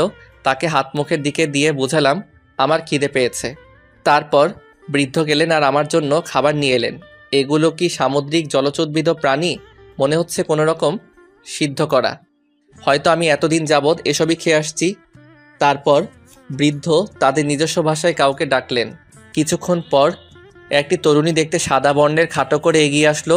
বৃদ্ধের কাছ থেকে খাবারগুলি নিয়ে আমাকে খাইয়ে দিতে লাগলো। বিদঘুটে স্বাদ, বমি চলে আসার উপক্রম, তবুও আমি খেয়ে যাচ্ছি, কারণ আমাকে বাঁচতে হবে। আর বেঁচে থাকার জন্য যে খাবার আনুক আমি তাই খেয়ে নিব। পেট ভরে খেয়ে নিলাম। তারপর মেয়েটি আবার চলে গেল। এভাবে রোজ আমাকে মেয়েটি খাওয়ানোর পর চলে যায়। এর মধ্যে অনেক দিন কেটে গেল। আমি এখন দাঁড়াতে পারি, হাঁটতেও পারি। মেয়েটি আমাকে ধরে ধরে হাঁটায়। আর ইতিমধ্যে মেয়েটির নামও জানা হয়ে গেছে। মেয়েটির নাম নীরা, মুসলিম সম্প্রদায়ের মেয়ে। ইন্দোনেশিয়ার সংখ্যাগরিষ্ঠ মানুষ মুসলিম। আর বৃদ্ধ হলো এই মেয়েটির দাদা। থাকতে থাকতে এই পরিবেশের সাথে অনেকটাই মানিয়ে নিয়েছি, এখানকার ভাষাও রপ্ত করে নিয়েছি। এখন তাদের সাথে আমার ভাবের আদান প্রদান করতে কোনো সমস্যা হয় না। সন্ধ্যা গড়িয়ে রাত হলো। এখন মীরা আসবে আমাকে খাওয়াতে। আসবো ভেতরে? স্থানীয় ভাষাকে বাংলায় অনুবাদ করা হলো এখন থেকে। হ্যাঁ আসো, অনেক ক্ষুধা লাগছে, আজ পেট ভরে খাবো। আর তুমিও আমার সাথে খাবে। আচ্ছা ঠিক আছে, আপনার সাথে আজ আমিও না হয় খাবো। মেয়েটি খুবই ভদ্র, সহজ সরল, মিষ্টি ব্যবহার। এরকম মেয়ে জীবনসঙ্গী হবে সে খুবই ভাগ্যবান। আমি মেয়েটিকে আমার বোনের মতোই দেখি, আর মেয়েটিও আমাকে ভাইয়ের দৃষ্টিতে দেখে। তারপর দুজন খাওয়া দাওয়া শেষ করলাম। এখন আর এসব খাইতে আমার কোনো সমস্যা হয় না, বরং আরও ভালো লাগে। ও চলে গেল, আমিও দরজা বন্ধ করে ঘুমিয়ে পড়লাম। আজ 1 বছর যাবৎ আমি এখানে আছি। এখন আমি পুরোপুরি সুস্থ। সময় হয়েছে ফিরে যাওয়ার। আর এর মধ্যে নীরার দাদাও পৃথিবী ছেড়ে চলে গেছে। নীরার আপন বলতে কেউ নাই, তাই আমি ওরে নিয়ে দেশে ফিরে যাব, কারণ ও আমার জন্য যা করেছে তার ঋণ শোধ করা যাবে না কখনো। তাই ওকে সাথে নিয়ে ঋণের বোঝা কমাতে চাই। দাদা দেশে যাবা কবে? যাবো রে বোন, আগে কাজ করে টাকা জোগাড় করি। হ্যাঁ, যা শুনলেন তা একদম ঠিক। আমি এখন কাজ করি একটি হোটেলে, যা বেতন পাই তা দিয়ে দুজনের জীবন কেটে যায় কোনো রকমে। আর দেশে যাবার জন্য কিছু করে টাকা জমাই। অতপর আরও 6 মাস অতিবাহিত হবার পর আমরা দেশে যাবার জন্য প্লেনের টিকিট সংগ্রহ করেছি। আজ নিজের জঙ্গলি রূপকে পরিবর্তন করে আসছি, আবার সে আগের মেহেদি হয়ে গেছি। দাদা আমার আজ সত্যিই খুব খুশি লাগছে। কেন রে বোন, তুই আজ এত খুশি, কারণটা কি? এই যে দাদা, আজ আমি তোমার সাথে তোমার দেশের তোমার বাসায় যাব। আমার তো কেউ নেই, ছোটবেলায় বাপ মা মারা গেছে অসুখে। দাদার কাছে বড় হয়েছি। তারপর একদিন দাদা তোমাকে সমুদ্র মাছ ধরতে গিয়ে উদ্ধার করে আনে। তারপর থেকে তোমাকে আমি নিজের হাতে খাইয়ে সেবা দিয়ে সুস্থ করে তুলেছি। দাদাও চলে গেল। এখন আপন বলতে তুমি ছাড়া আমার আর কেউ নাই। তোমার সাথে যেতে পারবো, তোমার মাকে নিজের মা করতে পারবো। মায়ের আদর তো পাওয়া হয়নি কখনো। তোমার মায়ের আদর পেয়ে সেটা ভুলে যাব। তাই আজ আমার জন্য অনেক সুখের দিন। পাগলিটা এসব বলে কেঁদে দিয়েছে, বড্ড ইমোশনাল। এই পাগলি, কাঁদছিস কেন? তোর সাথে আমি আছি না, তোকে কখনো কষ্ট পেতে দিব না। তুই যে আমাকে আমার বিপদের সময় রক্ষা করেছিস, আর আমার মা মানে তোর মা। তুই অতীতের সব কষ্ট ভুলে যাবি। আমার মা যখন সব জানবে তখন তোকে অনেক আদর করবে। চোখের পানি মুছে ফেল, আর কাঁদবি না। জানিস না তুই কাঁদলে আমার ভালো লাগে না। দাদা কোথায়? আমি কাঁদছি না তো। দেখো এই যে আমি আজ কত খুশি। এটা তো সুখের কান্না ছিল দাদা, আমি আর কাঁদবো না। এই তো লক্ষ্মী বোন আমার। আচ্ছা দাদা রেডি হও, আমিও রেডি হয়ে আসছি। তারপর 2 ভাই বোন বের হব। আচ্ছা বোন, রেডি হচ্ছি। কিছু সময় পর দাদা বের হও, দেখো তোমার বোনকে কেমন লাগছে। তোমার কিনে দেওয়া বাঙালি কাপড় পরেছি আজ। বাহ, তোকে তো আজ অনেক সুন্দর লাগছে, একদম বাঙালি। সুন্দর তো লাগবেই, বোনটা যে হিরো ভাইয়ের। দাদা তোমাকে আজ নায়িকের মতো লাগছে। তাই নাকি? নায়িকা কি পাবো তাহলে? পাবে না মানে? সিরিয়াল লেগে যাবে। যে মেয়ে আমার ভাইকে পছন্দ না করবে তার চোখ নষ্ট। পছন্দ যদি করতো বোন, তাহলে কি আমার সাথে এমন দুর্ঘটনা ঘটতো? চুপ করো তো। তোমাকে না কতবার বলেছি ওইসব আর মনে আনবে না। আল্লাহ যা করে ভালোর জন্যই করে। এমন দুর্ঘটনা না ঘটলে তুমি তো তার মনটা বুঝতে পারতে না। আর সব থেকে বড় কথা, আমি দাদাকে পেতাম না। তাই যা হবার হয়েছে তা ভুলে যাও। আচ্ছা বোন, আমি ভুলে গেলাম। এখন চল আমরা বের হই। ওকে দাদা, চলো। তারপর আমরা এয়ারপোর্টে এসে আমাদের ফ্লাইটের প্লেনে গিয়ে উঠি। অতঃপর 3 ঘন্টার যাত্রা শেষে প্রিয় জন্মভূমিতে প্লেন অবতরণ করলো। 1.5 বছর পর আজ দেশের মাটিতে পা রাখলাম। আজ আমার চেয়ে খুশি হবার মতো আর কেউ নাই। তারপর ট্যাক্সি নিয়ে সোজা বাড়ির উদ্দেশ্যে রওনা দিলাম। দাদা, তোমাদের দেশ তো অনেক সুন্দর, চারিদিকে সবুজের সমারোহ, কি সুন্দর লাগছে। তোমাদের দেশ মানে কি? বলো আমাদের দেশ। ও সরি দাদা, আমাদের দেশ। রাগ করবে না, ভুলে বলে ফেলছি। আচ্ছা, সব কিছুই কেমন যেন পরিবর্তন হয়ে গেছে। 1.5 বছরে অনেক উন্নত হয়ে গেছে আমাদের দেশের। আর কতক্ষণ লাগবে বাসায় যেতে দাদা? এই তো আর 10 মিনিট। অবশেষে আমি আমার বাসার সামনে। বাসাটা একদম নিস্তব্ধ হয়ে আছে আমার অভাবে। দরজাতে নক করবো কি বোন আমাকে দেখে কি চিনতে পারবে? না জানি আমাকে ভুলে গেছে। দরজা খুলে হয়তো চোখের ভুল ভেবে আবার লাগিয়ে দিবে, না হয় ভূত ভেবে চিৎকার করে উঠবে। আরে দাদা, কিচ্ছু হবে না, আল্লাহ ভরসা। তুমি নক করেই দেখো। সব ভাবনা ঝেড়ে ফেলে নক করলাম। দরজা খুলে দেখতে আমি অবাক, মনে হলো সামনে আলিফা দাঁড়িয়েছিল। তাহলে আবার কোথায় চলে গেল? আমি ভুল দেখছি হয়তো। দরজার সামনে দাঁড়িয়ে আছে আমার জননী। চেহারার একই হাল, চেনা যাচ্ছে না। পাগলদের মতো হয়ে গেছে। মা আমাকে দেখে বলে, কে? দেখতে তো মেহেদির মতোই লাগছে। কে তুমি বাবা? যা বলেছিলাম তাই হলো। মা আমাকে চিনতে পারছেন না। অবশ্য না চিনতে পারাটাই স্বাভাবিক, কারণ সকলের কাছে আজ আমি মৃত। মা, আমি তোমার ছেলে মেহেদি। আমার ছেলে? আমার ছেলে তো ওপরে চলে গেছে আমাকে রেখে। স্বার্থপর ছেলে, মাকে সাথে নিয়ে যায়নি। মা কিছুতে বিশ্বাস করছে না যে আমি মেহেদি। আমি কি করে মাকে বিশ্বাস করব যে আমি তার সেই ছেলে মেহেদি? ও হ্যাঁ, মনে পড়ছে। মা আমাকে নিজে গলায় হার পরিয়ে দিয়েছে ছোটবেলায়। সব কিছু হায়নারা নিয়ে গেলেও ওটা নিতে পারিনি। আমি আস্তে করে শার্টের ভেতর থেকে হারটা বের করে মাকে দেখিয়ে বললাম, দেখো এই হার, তুমি আমাকে তোমার নিজের হাতে পরিয়ে দিয়েছো। এবার তো বিশ্বাস কর আমি তোমার ছেলে। হ্যাঁ তাই তো, তুই আমার ছেলে বাবা। জড়িয়ে ধরে কপালে চুমু দিল ছোটবেলার মতো করে। জানিস, তোর মৃত্যুর খবর শোনার পর আমি স্ট্রোক করেছিলাম। বেঁচে ফিরবো কখনো ভাবিনি। বৌমা যখন বলেছিল যে সন্ত্রাসীরা তোকে মেরে সমুদ্রে বিশাল ঢেউয়ের সাথে ভাসিয়ে দিয়েছে, তখন আমি কথাটি শুনে স্ট্রোক করেছিলাম। কখনো ভাবিনি যে তোর দেখা পাবো। আজ আমি অনেক খুশি বাবা। আজ যে মহা খুশির দিন। বাবা, তোর সাথে এই মেয়েটিকে? ও মা, ওর নাম নীরা। ওর আর ওর দাদুর ওসিলায় আমি আজ বেঁচে গেছি। ওর দাদু আমাকে সমুদ্রের তীরে ভেসে আসতে দেখে তারপর আমাকে উদ্ধার করে ওরা দীর্ঘ 1 বছর চিকিৎসা ও আমার সেবা করে আমাকে বাঁচিয়ে তুলছে। ওর মা বাবাও ছোট থাকা অবস্থায় মারা গেছে, আর কিছুদিন আগে বৃদ্ধ দাদাও না ফেরার দেশে চলে যায়। তাই ওর আপন বলতে আমি ছাড়া কেউ নেই। এই জন্যই আমি ওকে সাথে নিয়ে আনছি। কে বলছে ওর কেউ নেই? ও আমার ছেলের জন্য যা করেছে তার ঋণ শোধ করতে পারবো না আমি। কিন্তু ওরে আমি আজ থেকে আমার নিজের মেয়ে মনে করব। এছাড়া আমার তো কোনো মেয়েই নেই। ভালোই হলো, একটা মেয়ে পেলাম। আমিও ওকে এই কথা বলেছি। কিন্তু ও যে কোনো কথা বলছে না।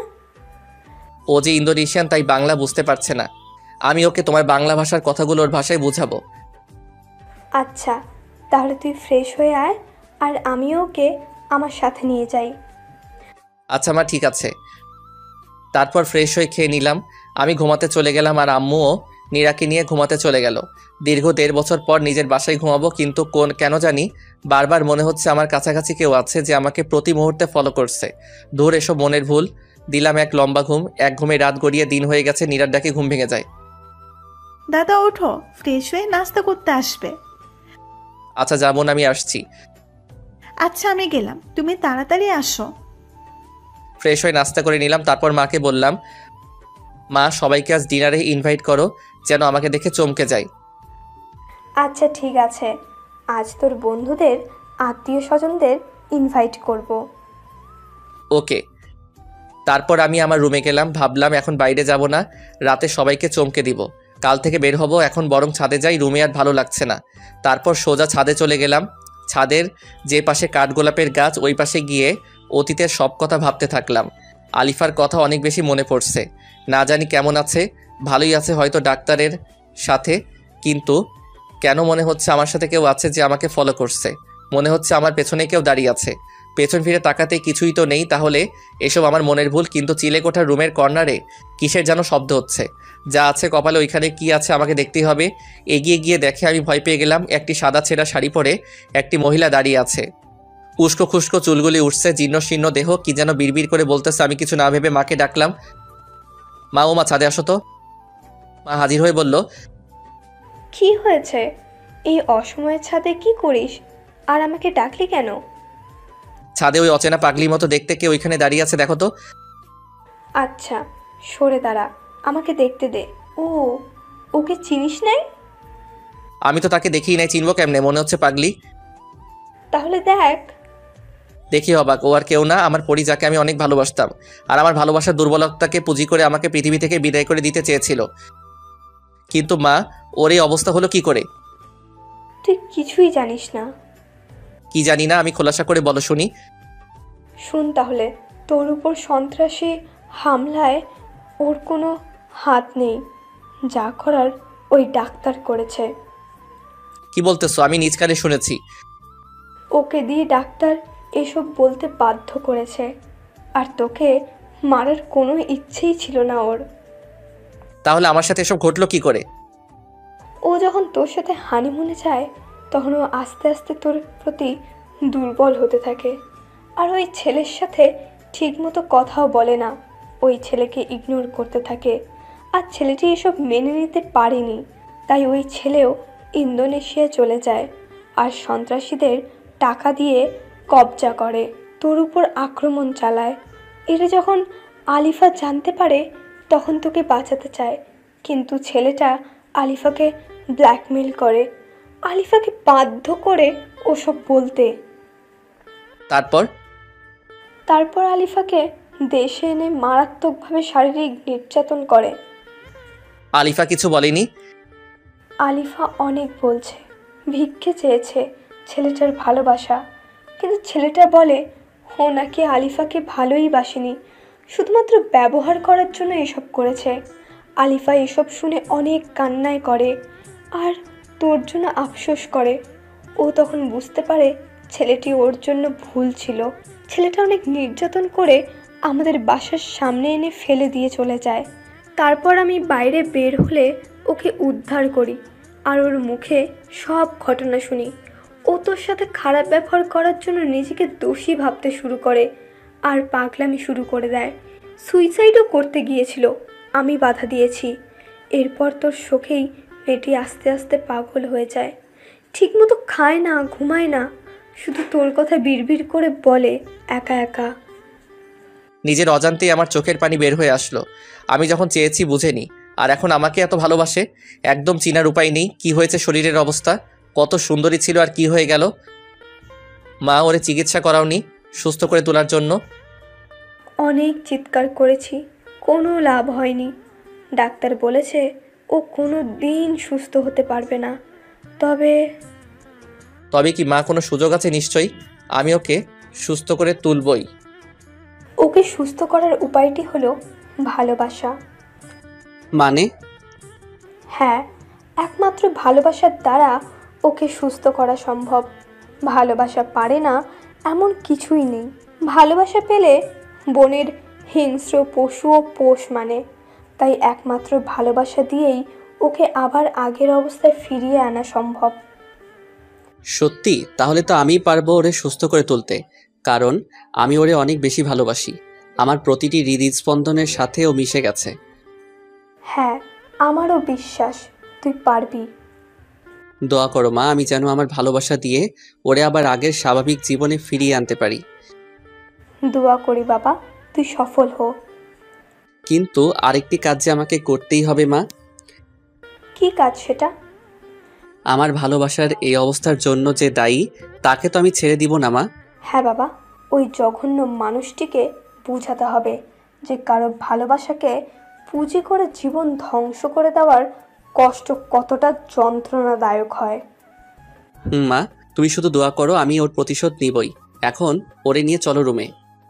আচ্ছা, আমি আর নীরা নিয়ে আসছি। তারপর রুমে আসি, মা আর নীরা ওরে নিয়ে আসে। ওর কি অবস্থা, ওকে গোসল করিয়ে পরিপাটি করে রাখতে হবে। এতদিন একা ছিলাম, তাই পারতাম না। এখন তোরা আসছিস, এখন পারবো। না মা, কাজটা আমি একা নিজে করতে চাই। আমার ভালোবাসা দিয়ে ওরে সুস্থ করতে হবে, তাই আজ থেকে ওর যাবতীয় কেয়ার আমি করব। তাহলে তো আরও ভালো, কিন্তু তুই কি পারবি একটা মেয়ের যাবতীয় কেয়ার করতে? ভালোবাসার জোর থাকলে সব পারা যায়। আমি ওরে ভালোবাসি, ওর স্বামী আমি, তাই আমাকে যে পারতেই হবে। আচ্ছা বাবা, যা তুই ওকে নিয়ে। ওরে সাথে নিয়ে আসলাম রুমে। আমার সামনে বসিয়ে রেখে দৃষ্টি না ফেলে ওরে দেখেই গেলাম। ভালোবাসার মানুষকে কাছ থেকে দেখাটা অনেক বেশি আনন্দের। পাগলিটার কিছু মনে পড়ছে না, শুধু খিলখিল করে হাসছে, ড্যাব ড্যাব করে তাকিয়ে আছে। ওর চোখে মুখে অনেক আকুতি জমে আছে। অনেক কিছু বলতে চাইছে হয়তো, কিন্তু মানসিক ভারসাম্য না থাকায় পারছে না। ওরে বললাম, এই পরি চলো তোমাকে গোসল করিয়ে আনি। আমি গোসল করব না, আমি তো পড়ি, তাই গোসল করব না। তুই কর গোসল, আর যা সর, আমার কাছে আসবি না, আমাকে ধরবি না। ওরা না আমাকে অনেক অত্যাচার করেছে, অনেক ব্যথা। আমি গোসল করব না, তুই গোসল কর, তুই পাগল। ওর কথা শুনে নিজের অজান্তেই দু চোখের কোণ বেয়ে অঝরে জল ঝরতে থাকে। এত সুন্দরী পরিষ্কার পরিপাটি থাকা আমার পরীর আজ এই নির্মম অবস্থার জন্য দায়ী ওই ডাক্তার। আমি ছাড়বো, খোদার কসম। আমি ওকে বুঝিয়ে দিব মানুষের জীবন নিয়ে খেলা করা কতটা ভয়ঙ্কর হতে পারে। এই তুই কি জানোস, আমার না জুনিয়র পিচ্চি স্বামী ছিল, ওরা আমি শেষ হতে দেখেছি। তোর স্বামী তোরই সামনে বসে আর তুই আজ চিনছিস না? যাই হোক, ওরে জোর করে গোসল করাতে নিয়ে গেলাম, যদিও ও যেতে চায়নি। সুন্দর কেশগুলিও কেমন মৃতপ্রায় হয়ে গেছে যত্নের অভাবে। তারপর নিজ হাতে ওর ওই চুলে শ্যাম্পু করে দিলাম। চুলগুলো যেন আবার আগের হারানো সতেজতা ফিরে পেল। ভালো করে ওরে গোসল করিয়ে দিয়ে নিজ হাতে সেই প্রথম যেদিন নীল শাড়িতে দেখেছিলাম আর প্রেমে ডুবে গেছিলাম সেই শাড়িটাই পরিয়ে দিলাম। পাগলিটা একদম স্থির হয়ে দাঁড়িয়েছিল। ওর চোখের ভাষা বলছিল আমাকে আমি যেন নিজ হাতে ওকে শাড়ি পরিয়ে দেই। ভালোবাসার মানুষের কেয়ার করা ও যে অনেক বড় পাওয়া। আমার খুব ইচ্ছে ছিল ওর চুলে আমি শ্যাম্পু করে দিব, ওরে শাড়ি পরিয়ে দিব, কপালে টিপ পরিয়ে দিব। প্রতিটি ইচ্ছে এখন পূর্ণতা লাভ করেছে, কিন্তু এই পূর্ণতা ও উপভোগ করতে পারছে না। হাত ভরে মেহেদি এঁকে দিলাম। আজ আমি আমার ভালোবাসাতে ওকে রাঙিয়ে নিলাম। অপরূপ সুন্দর লাগছে ওরে। ওর চুলের ঘ্রাণে আমি আজ মাতাল হয়ে যাচ্ছি। তারপর ওকে বিছানায় বসিয়ে দিয়ে আমি নিজেও ফ্রেশ হয়ে ওর শাড়ির সাথে ম্যাচিং করে নীল পাঞ্জাবি পরে আমর রুমে নিয়ে যাই। মাশাল্লাহ, বৌমাকে আজ সে প্রথম দিনের মতো লাগছে। কতদিন পর এইভাবে দেখছি। তুই পারবি বাবা, তোর ভালোবাসা দিয়েই সব কিছু জয় করতে পারবি। চল এখন লাঞ্চ করবি। নিজ হাতে তুলে ওরে খাইয়ে দিলাম। ও কেন যেন কোনো রকম বাধা দিচ্ছে না। ও হয়তো এই ভালোবাসা পেতে চেয়েছে। ওরে খাইয়ে আমিও খেয়ে আবার দুজন রুমে চলে আসি। এই তুই কি আমাকে বিয়ে করবি? তোরে আমার পছন্দ হয়েছে, তুই খুব ভালো। বিয়ে তো অনেক আগে করছি, তবে হ্যাঁ, ও সুস্থ হলে আবার বিয়ে করে নিব। তারপর ওরে বললাম, হ্যাঁ আমি তো তোমাকে বিয়ে করবই। তুই আমার জামাই হবি? আমার শরম করতেছি, তুই সর। পাগলিটা লজ্জা পেয়েছে। লজ্জা পেয়ে একদম লাল টুকটুকে হয়ে গেছে। লজ্জা পেলে যে ওরে আরও বেশি কিউট লাগে আজ বুঝতে পারলাম। দেখতে দেখতে বিকাল গড়িয়ে এলো। বিকালবেলায় ছাদে যেতে ওর ভালো লাগে, তাই আমি ওরে নিয়ে ছাদে যাই। এখানে কেন আসলি আমাকে নিয়ে? এখানে আমার এই বেলায় আসতে ভালো লাগে, কিন্তু আমার সাথে না কেউ আসতোই না। তুই আসলি আমাকে নিয়ে, আমার সাথে কি প্রেম করবি তুই? আজ থেকে প্রতিদিন এই সময় তোমাকে আমি ছাদে নিয়ে আসব, আর তোমার সাথে আমি প্রেম করব সুন্দরী। আচ্ছা তাহলে তুই এখন এইখান থেকে লাফ দে। আরে পাগলি, তাহলে যে আমি মরে যাব, তোমার সাথে প্রেম করব কেমনে? ও মরে যাবি লাফ দিলে? থাক তাইলে তুই আমার সাথে আমার হাত ধরে বসে থাক। তারপর ওর হাত ধরে বসে থেকে বিকাল শেষে সন্ধ্যায় সূর্যাস্ত দেখে আবার রুমে চলে এলাম। রুমে এসে ওরে নাস্তা করিয়ে বললাম, এখন তুমি একটু ঘুমাও। কেন, তুই কি এখন চলে যাবি আমাকে রেখে? আমাকে রেখে যাস নে, আমার সাথে থাক। তোর সাথে থাকলে আমার ভালো লাগে। আরে আমি যাব না, তোমাকে ছেড়ে আমি কোথাও যাব না। তুমি ঘুমাও, আমি একটু বেলকনিতে গিয়ে বন্ধুদের সাথে কথা বলবো। অনেকদিন হলো ওদের সাথে কথা বলিনি। আমি ঘুমাবো কেমনে? আমার ঘুম আসে না। তুই ঘুম পাড়িয়ে দিবি আমায়? বল, দিবি না? আমার পরীর কথা কি আমি ফেলতে পারি? তারপর ওরে ঘুম পাড়িয়ে কপালে একটা কিস দিয়ে বেলকনিতে যাব, যখন ঠিক তখনই দেখি পাগলিটা আমার পাঞ্জাবির এক প্রান্ত ধরে ঘুমিয়ে আছে। এখন তো ছাড়াতে গেলেই ঘুম ভেঙে যাবে। বন্ধুদের সাথে কথা আজ বাসায় আসলে বলবো নি, এখন বরং আমি ওর মাথার পাশে বসে থাকি। ঘুমন্ত চেহারা যে কতটা নিষ্পাপ আর সৌন্দর্যে মোড়ানো সেটা পরীকে এভাবে কাছ থেকে না দেখলে বুঝতেই পারতাম না।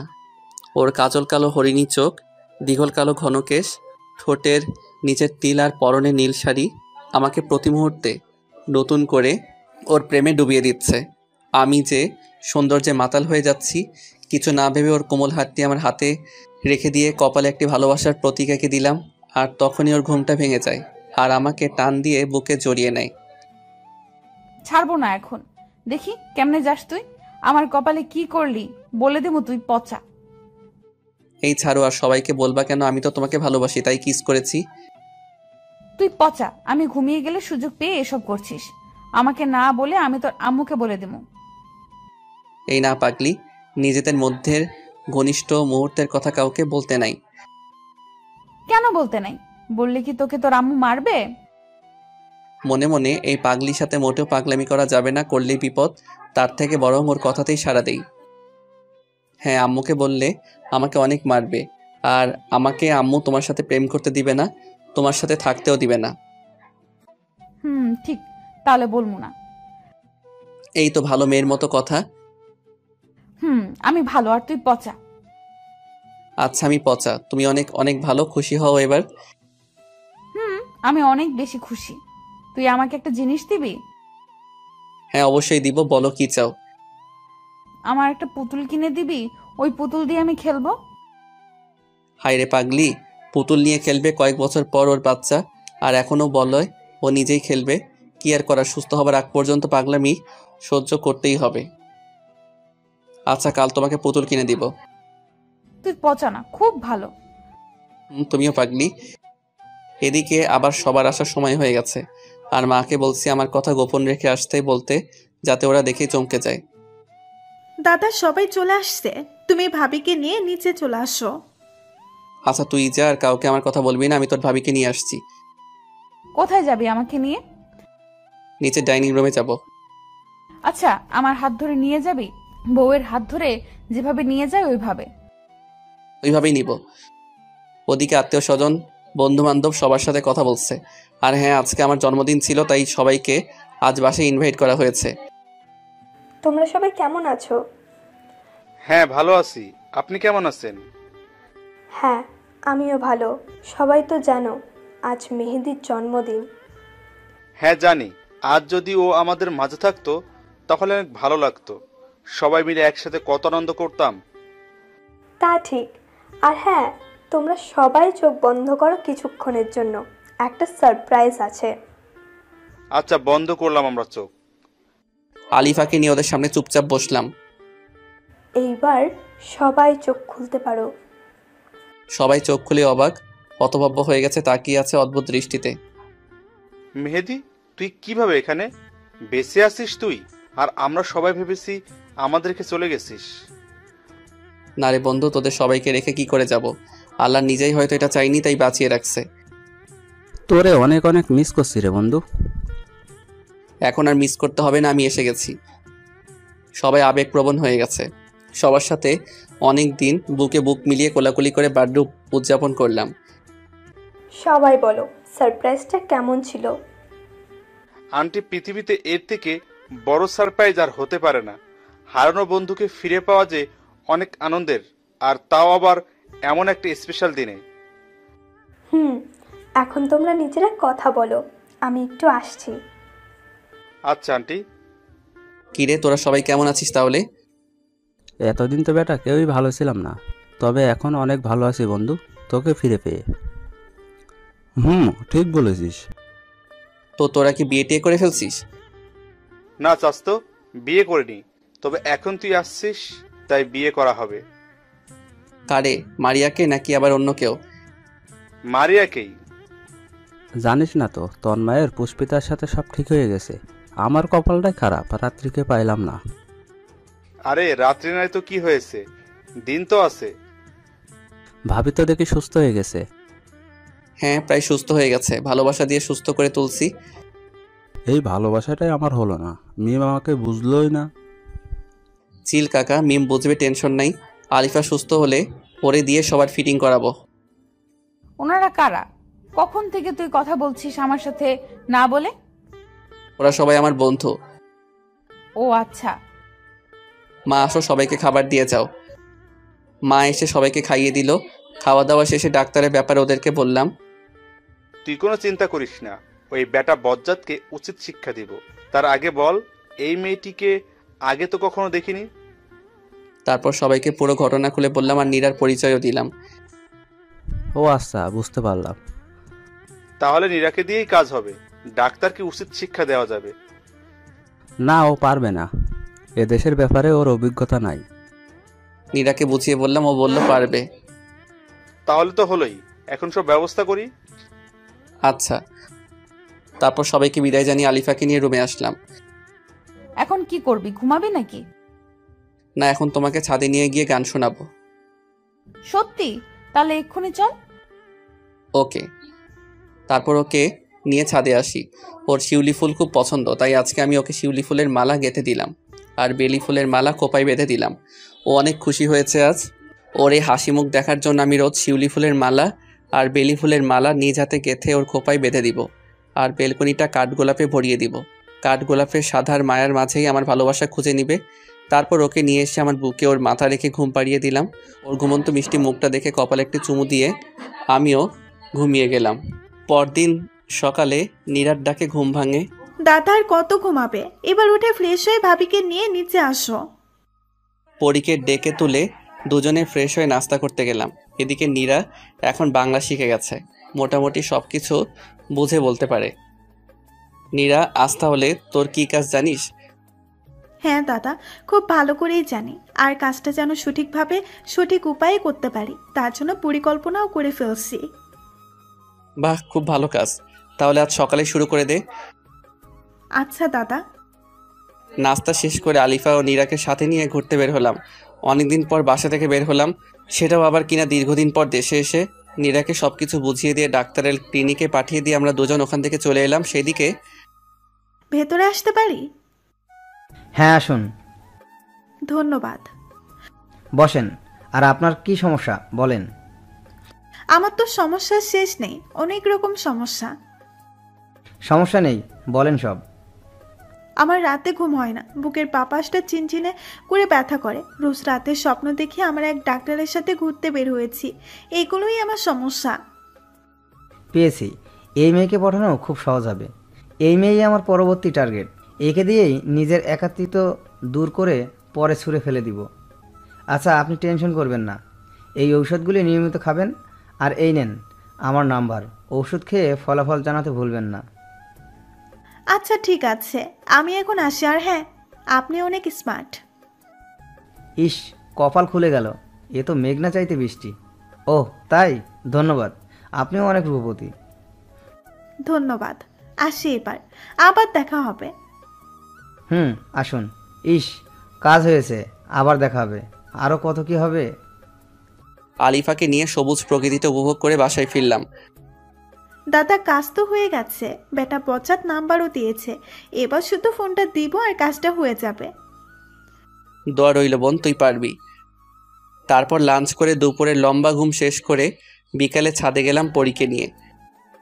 আজ বিকেলটা অনেক সুন্দর, দক্ষিণা মৃদু বাতাস, আকাশে রঙিন ঘুড়ির মেলা, সত্যি অনেক ভালো লাগছে। আরে পাগলি, দেখছি সুস্থ হয়ে গেছে প্রায়। হ্যাঁ, অনেক সুন্দর। তারপর দুজনে মিলে গল্প করে সন্ধ্যা শেষ করে রুমে ফিরে আসি। কিছুক্ষণ পর মা খেতে ডাকে, তারপর দুজনে খেয়ে এসে বেলকনিতে এসে চায়ের কাপে চুমুক দিচ্ছি। আর ওইদিকে এখন ফোন দেই বেটা পচাতকে, ফোন ধর তাড়াতাড়ি। কে আপনি? এত তাড়াতাড়ি ভুলে গেলেন কে আমি?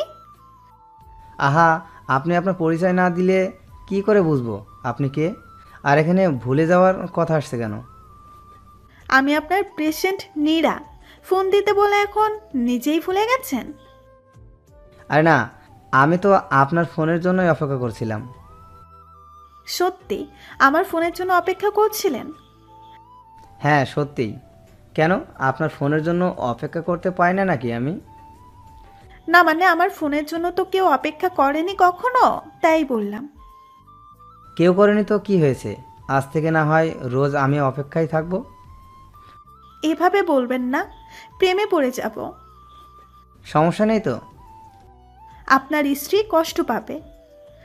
দূর, কি যে বলেন, আজ পর্যন্ত প্রেম করতেই পারলাম না, আর স্ত্রী তো অনেক দূরের কথা। তাহলে তো ভালো, ডাক্তারের প্রেমে পড়ে গেলেও সমস্যা নেই। সত্যি আমার অনেক ভালো লেগেছে, একদিনেই এত প্রেম। ও কেন, একদিনে প্রেম হতে পারে না? বিশ্বাস করতে না পারলে ভাই। এই না, বিশ্বাস করি, ভালোবাসি আপনাকে। আমিও তোমাকে অনেক ভালোবাসি। আর হ্যাঁ, আজ থেকে আমায় আপনি না তুমি করে বলবে। তুমি বললে তোমাকে বউ বলে ডাকতে পারি? আপাতত তুমি ঠিক আছে। আচ্ছা বেবি, কি করো তুমি? তোমার সাথে কথা বলি বাবু। তুমি কি করো গো? আমিও তোমার সাথে কথা বলছি, আমার কাজই তো এটা। অনেকক্ষণ কথা শেষে আচ্ছা বাবু, এখন ঘুমাও। আর 5টা মিনিট থাকো প্লিজ। চুপ, আর 1 সেকেন্ডও না, এক্ষুনি ঘুমাও। Good night. Okay baby, good night. এদিকে বৎসরের ফোন। কিরে, হঠাৎ রাতের বেলা ফোন দিলে আমাকে কি মনে করে? না মানে তোর সাথে কিছু কথা বলার ছিল। কি কথা বল? শোনার পর রাগ করতে পারবি না। আরে না, তুই আমার বন্ধু, তোর কথাতে আমি রাগ করব না। তাহলে শোন, নীরাকে আমার প্রথম দেখাতে ভালো লাগছে, প্রেমে পড়ে গেছি, ওকে আমি বিয়ে করতে চাই, তোর যদি কোনো আপত্তি না থাকে। আরে এটা তো খুশির কথা, তুই নীরাকে ভালোবেসে ফেলছিস। তাই তো বলি, সেদিন রাতে নীরাকে দিয়ে ডাক্তারকে শায়েস্তা করানোতে তুই না করেছিলি। আমার কোনো আপত্তি নেই। তুই তোর পরিবারকে আমার আম্মুর সাথে কথা বলতে বল, বিয়ের দিন তারিখ তারাই ঠিক করবে। আচ্ছা বন্ধু, ধন্যবাদ তোকে। আর হ্যাঁ, তোর বোনকে বিয়ে করবো বলে তোকে ভাইজান বলে ডাকতে পারবো না। আরে সমস্যা নেই, আমরা আগে থেকে বন্ধু, তাই ভাইজান বলার দরকার নেই, তুইটাই বেস্ট। আচ্ছা বন্ধু, তাহলে এখন রাখি। আর নীরাকে বলে দিস ডাক্তারের থেকে যেন নিজেকে নিরাপদে রাখে। ওকে বলবো, এখন ঘুমা, গুড নাইট। তারপর আমার পাগলি বউকে বললাম বিয়ের কথা। বাহ, বিয়ে মানে কত মজা, তাই না? তাহলে আমরাও বিয়ে করে ফেলবো। হ্যাঁ আচ্ছা ঠিক আছে, এখন তুমি আমার বুকে মাথা রেখে ঘুমিয়ে যাও। আচ্ছা, তুইও ঘুমা আমার সাথে। ওকে, গুড নাইট। তারপর ঘুমের শেষে সকালে উঠে ফ্রেশ হয়ে নাস্তার টেবিলে বসে ডাক্তারকে শায়েস্তা করার ফাইনাল পরিকল্পনা করে নীরাকে শিখিয়ে দিয়ে একসাথে বের হলাম। প্রতিমধ্যে ডাক্তারের ফোন। বেবি, তুমি কোথায়? বাবু, আমি তোমার দেওয়ার ঠিকানায় আসছি। ওকে, তাড়াতাড়ি আসো বেবি। এদিকে সজীবকে পুলিশ নিয়ে সময় মতো যে রেস্টুরেন্টে দেখা করতে চেয়েছে ডাক্তার আর অনৈতিক কাজ করার জন্য প্রস্তাব দিছে, সেখানে হাজির হতে বলি। নীরাকে ভিতরে পাঠিয়ে দিয়ে আমিও আলিফা পাশে অবস্থান করি। বেবি আসছো? বাবু, আসলাম। তাহলে চলো শুরু করা যাক। নীরা কথাটি শুনে ঠাস করে ডাক্তারকে থাপ্পড় লাগিয়ে দেয়। তুই কি ভাবছিস আমাকে লম্পট চরিত্রহীন? তোকে আজ মেরেই ফেলবো।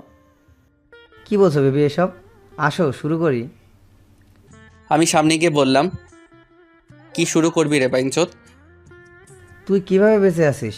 তোর তো বাঁচার কথা না? তোকে শায়েস্তা দেওয়ার জন্য আল্লাহ আমাকে বাঁচিয়ে রাখছে। কথাটি শোনার পর ডাক্তার পকেট থেকে একটি ছুরি বের করে নীরার গলাতে ধরে বলে, একদম কোনো সমস্যার সৃষ্টি করতে পারবি না, নয়তো এই মেয়েকে শেষ করে দিব। সাথে সাথে পুলিশ ওকে চারপাশ থেকে ধরে ফেলে হাতে হাত করে লাগিয়ে দেয়। কারণ আমরা আগে থেকে পুলিশ আর রেস্টুরেন্টের লোকজন নিয়ে আড়ালে লুকিয়ে এসব লক্ষ্য করছিলাম। বিষয়টা আলিফা বুঝতে পেরে কেমন যেন সবকিছু আগের মতো ঠিক করে নিয়ে বলে, ওই কুত্তার বাচ্চাকে মেরে ফেলবো আমি। ওর জন্য আমার জীবন থেকে সুন্দর মুহূর্তগুলো হারিয়ে গেছে। ও আমার ক্ষতি করেছে, ওকে আমি আজ খুন করে ফেলবো। এ কি, আলিফা দেখি পুরো সুস্থ হয়ে গেছে। না আপু, আপনার কিচ্ছু করতে হবে না, ওর উপযুক্ত শাস্তিও পেয়ে যাবে, আইনের হাত থেকে রক্ষা পাবে না। আমরা ওকে নিয়ে গেলাম। বলি তুমি সুস্থ হয়ে গেছো? হ্যাঁ, আমি এখন সুস্থ। তুমি আমাকে ক্ষমা করে দাও মেহেদি। আমি তোমার ভালোবাসা বুঝতে পারিনি। তোমাকে অনেক বেশি কষ্ট দিয়েছি, অনেক অপমান করেছি। এর কোনো ক্ষমা হয় না। তবুও আমি আজ তোমার কাছে ক্ষমা চাইছি। তোর পাগলি, তুমি হলে আমার বউ, তাই আমি সব ভুলে গিয়েছি, কিছু মনে রাখিনি। না গো, তবু আমি অপরাধী। তুমি বলো আমাকে ক্ষমা করে দিয়েছো? আচ্ছা পাগলি, আচ্ছা, আমি তোমাকে ক্ষমা করে দিয়েছি। ধন্যবাদ। আর আজ আমি তোমাকে একটা কথা বলতে চাই, যে কথাটি 1.5 বছর আগে বাড়িতে পিঙ্ক বিচে বলার জন্য আমি একটু আলাদা হয়েছিলাম। কখনো ভাবিনি যে তার জন্য এভাবে 1.5 বছরের জন্য আলাদা হয়ে যাব। ওইসব অতীতের কথা বাদ দিয়ে কি বলতে চাও বলে ফেলো, আমার আর কৌতূহলে শেষ হচ্ছে না। আমি তোমাকে ভালোবাসি। থাকবে তো শেষ নিঃশ্বাস পর্যন্ত আমার সাথে? বিপদে আপদে সবসময় পাশে থাকবে? আমিও তোমাকে অনেক অনেক বেশি ভালোবাসি পড়ি। আর হ্যাঁ, আমি তোমার হাসি মুখের জন্য সব করতে পারবো। তাহলে করছো না কেন? কি করছি না? গাধা, জড়িয়ে ধরো আমাকে। বলার সাথে সাথে শক্ত করে ওকে জড়িয়ে ধরলাম। প্রায় 2 বছর বিবাহিত জীবনেই প্রথম ওকে জড়িয়ে ধরেছি। ভালোবাসার মানুষের প্রথম স্পর্শ যা কখনো ভোলা যায় না। এটা এক অন্যরকম ভালো লাগা। ওর মাথা একদম আমার বুকে মিশে গেছে। আমার হৃদস্পন্দনগুলি খুব কাছ থেকে অনুভব করেছি পড়ি। কপালে একটি কিসও করে দিলাম, কিন্তু পাগলিটা করতে পারছে না, কেননা ও আমার পিচ্চি বউ। ওই কুত্তা, নিচু হবি নাকি হাঁটুতে মারতে হবে জায়গা মতো? তাহলে তখন এমনিতেই নিচু হয়ে যাবে। এই কি বলো, হাঁটু মারলে তোমারই লোকসান। যাই হোক, আমি মাথা নিচু করছি, তারপর আর কি, ও আমার কপাল একটা দিয়ে দিল। আচ্ছা, এই মেয়েটিকে? তারপর ওকে সব বললাম বুঝিয়ে। তাহলে তো ভালোই, ননদও পেয়ে গেলাম। হ্যাঁ, আর আমিও তোমার মতো একটা সুন্দরী ভাবি পেলাম। আচ্ছা হয়েছে, এখানে আর সময় নষ্ট না করে শপিংয়ে যাওয়া যাক, বিয়ের প্রস্তুতি নিতে হবে যে। হ্যাঁ চলো। ওমা, ননদ দেখি লজ্জায় লাল হয়ে গেছে। লজ্জা নারীর ভূষণ। হ্যাঁ জানি গো ননদিনী। চুপ করো, এখন শপিং মলে চলে আসছি। তারপর বিয়ের যাবতীয় কেনাকাটা করলাম। এই পাঞ্জাবিটা পরে দেখো তো। ওর পছন্দ মতো আমি একটি পাঞ্জাবি নিয়ে নিলাম, আর আমার পছন্দ মতো শাড়ি নিল। কেনাকাটা শেষ করে সোজা বাসায় চলে আসলাম, ফ্রেশ হয়ে খেয়ে রুমে আসলাম। এই শোনো, কাল তো নীরার বিয়ে, সবাইকে দাওয়াত দিয়েছো ঠিক মতো? সবাইকে দাওয়াত দেওয়া হয়ে গেছে গো গিন্নি, আপনার ভাবতে হবে না। Good boy. গুড বয় নাকি গুড স্বামী? সরি গো, আমার ভালো স্বামী। হয়েছে, এখন ঘুমাও, কাল তাড়াতাড়ি উঠতে হবে, অনেক কাজ আছে বিয়ের। আচ্ছা, আমাকে বুকে নিয়ে ঘুম পাড়িয়ে দাও। ওকে। তারপর ঘুম পাড়িয়ে দিয়ে আমিও ঘুম। সকালে আমি সবাইকে নিয়ে কাজে লেগে পড়েছি, আর মনে মনে ভাবছি, ইচ্ছা ছিল বন্ধুর বিয়ে তোর সাথে কনের বাড়িতে যাব, কত মজা করব, কিন্তু তার হলো কোথায়। নিজের বোনের সাথে বিয়ে দিচ্ছি বন্ধুর। সজীবের ফোন। কিরে, সবকিছু কমপ্লিট? কমপ্লিট। খুব আনন্দ তাই না? তোরা ওর সাথে আসতেছিস আর আমি বরযাত্রী হতে পারলাম না। আচ্ছা, বরযাত্রী হবার যখন এতই শখ, তখন তুই বিয়েবাড়ির গেটের একটু সামনে এসে আমাদের সাথে বরযাত্রী হয়ে গেট দিয়ে প্রবেশ করিস। আচ্ছা, এটা ভালো বুদ্ধি। তারপর কথা মতো ওদের সাথে বরযাত্রী হয়ে আমিও আসলাম। সবাই তো পুরাই অবাক। বিআই সাহেব দেখি লজ্জায় লাল হয়ে গেছে। আমাকে উদ্দেশ্য করে মস্করা করে বলে আমিও কম না বলে ফেললাম, হ গো বিআইন, আপনিও লাল হয়ে গেছেন। সবাই আমাদের কাহিনী দেখে পাগলের মতো হাসছে। তারপর বিয়ের কাজ সম্পন্ন করে ওদের দোয়া করে ছেড়ে দিয়ে আসলাম। মনটা খারাপ লাগছে নীরাকে ছাড়া। আমারও অনেক খারাপ লাগছে, কিন্তু এটাই নিয়ম, ঘুমিয়ে পড়ো। তারপর ঘুম শেষ করে পরদিন বৌভাতে গিয়ে ওদের নিয়ে আসলাম। আজ বিয়ের 4 দিন অতিবাহিত হয়েছে। নীরা, বসর সহ সবাই আজ বাসায়, অন্যান্য আত্মীয় স্বজনও আছে। ভাবছি হঠাৎ করে আজ সবাই একসাথে, কাহিনী কি? আলিফাকে ডাকলাম। আরে কোনো কাহিনী না, সবাই মিলে আজ একসাথে ডিনার করব তো তাই। আমার কথা শুনে বলল, ও আচ্ছা, চলো তাহলে সবাই মিলে ডিনার করে নিই। তারপর ডিনার শেষে সবাই চলে গেল, আর আলিফাকে কি যেন বলে গেল। আমি এখনো রুমেই যাইনি, যাক পরে যাব, এখন একটু ছাদে যাই। আলিফাকে ডাকলাম, আসলো না, অথচ অন্যান্য দিন ও নিজে থেকে আমার সাথে ছাদে আসে। যাই হোক, একাই ছাদিকে রাত 11টার দিকে রুমে ফিরে আসলাম, আর এসে অবাক। ক্যান্ডেল লাইট দিয়ে সাজানো রুম, বিছানা বাসরাতের মতো করে সাজানো, মাঝে বড় করে লেখা ভালোবাসি। কিন্তু কে করলো এখন এসব? আম্মুকে ডাক দিলাম, আম্মুও ডাকে সাড়া দিল না। হুট করে পেছন থেকে ধাক্কা দিয়ে আমাকে দেয়ালের সাথে মিশিয়ে দিল কে যেন, স্পষ্ট বুঝতে পারছি না কে। আস্তে আস্তে কারো আমার দিকে এগিয়ে আসার শব্দ পেলাম। এসব কি হতে যাচ্ছে আমার সাথে? পুরো বাড়ি চুপচাপ, মাও নাই, পরীকেও দেখছি না। একটি অবয়ব একদম সামনে এসে দাঁড়ালো, তার ঘন নিঃশ্বাস আমার মুখে পড়ছে। আমি সাহস করে বললাম, কে আপনি? সাথে সাথে জড়িয়ে ধরে কিস করে বলল, আমি তোমার বউ আলিফা। তার মানে এত সব কিছু তোমার কাজ, আর এই জন্য সবাইকে ইনভাইট করছিলা? আমাদের তো বাসর হয় নাই, তাই আজ সবকিছু করছি। আজ আমাদের বাসর হবে। আচ্ছা দুষ্টু বউ। সাথে সাথে ওকে জড়িয়ে ধরে কিস করতে লাগলাম। ওর ভারী নিঃশ্বাস আমার মুখে পড়ছে আর আমার ভারী নিঃশ্বাস ওর মুখে পড়ছে। আজ তোমাকে আমি আমার ভালোবাসাই রাঙাতে চাই। সাথে সাথে ওকে কোলে নিয়ে সোজা বিছানায় শুইয়ে দিলাম। এতদিনের সকল জমানো ভালোবাসা আজ একসাথে পেতে চাই আমি। সব পাবে, আজ শুধু তুমি আর আমি। এ কথা বলে ওর কপালে কিস দিলাম। তারপর আর বলা যাবে না, দুজন দুজনের ভালোবাসায় ডুবে গেলাম। এখন আপনারা সবাই আসতে পারেন।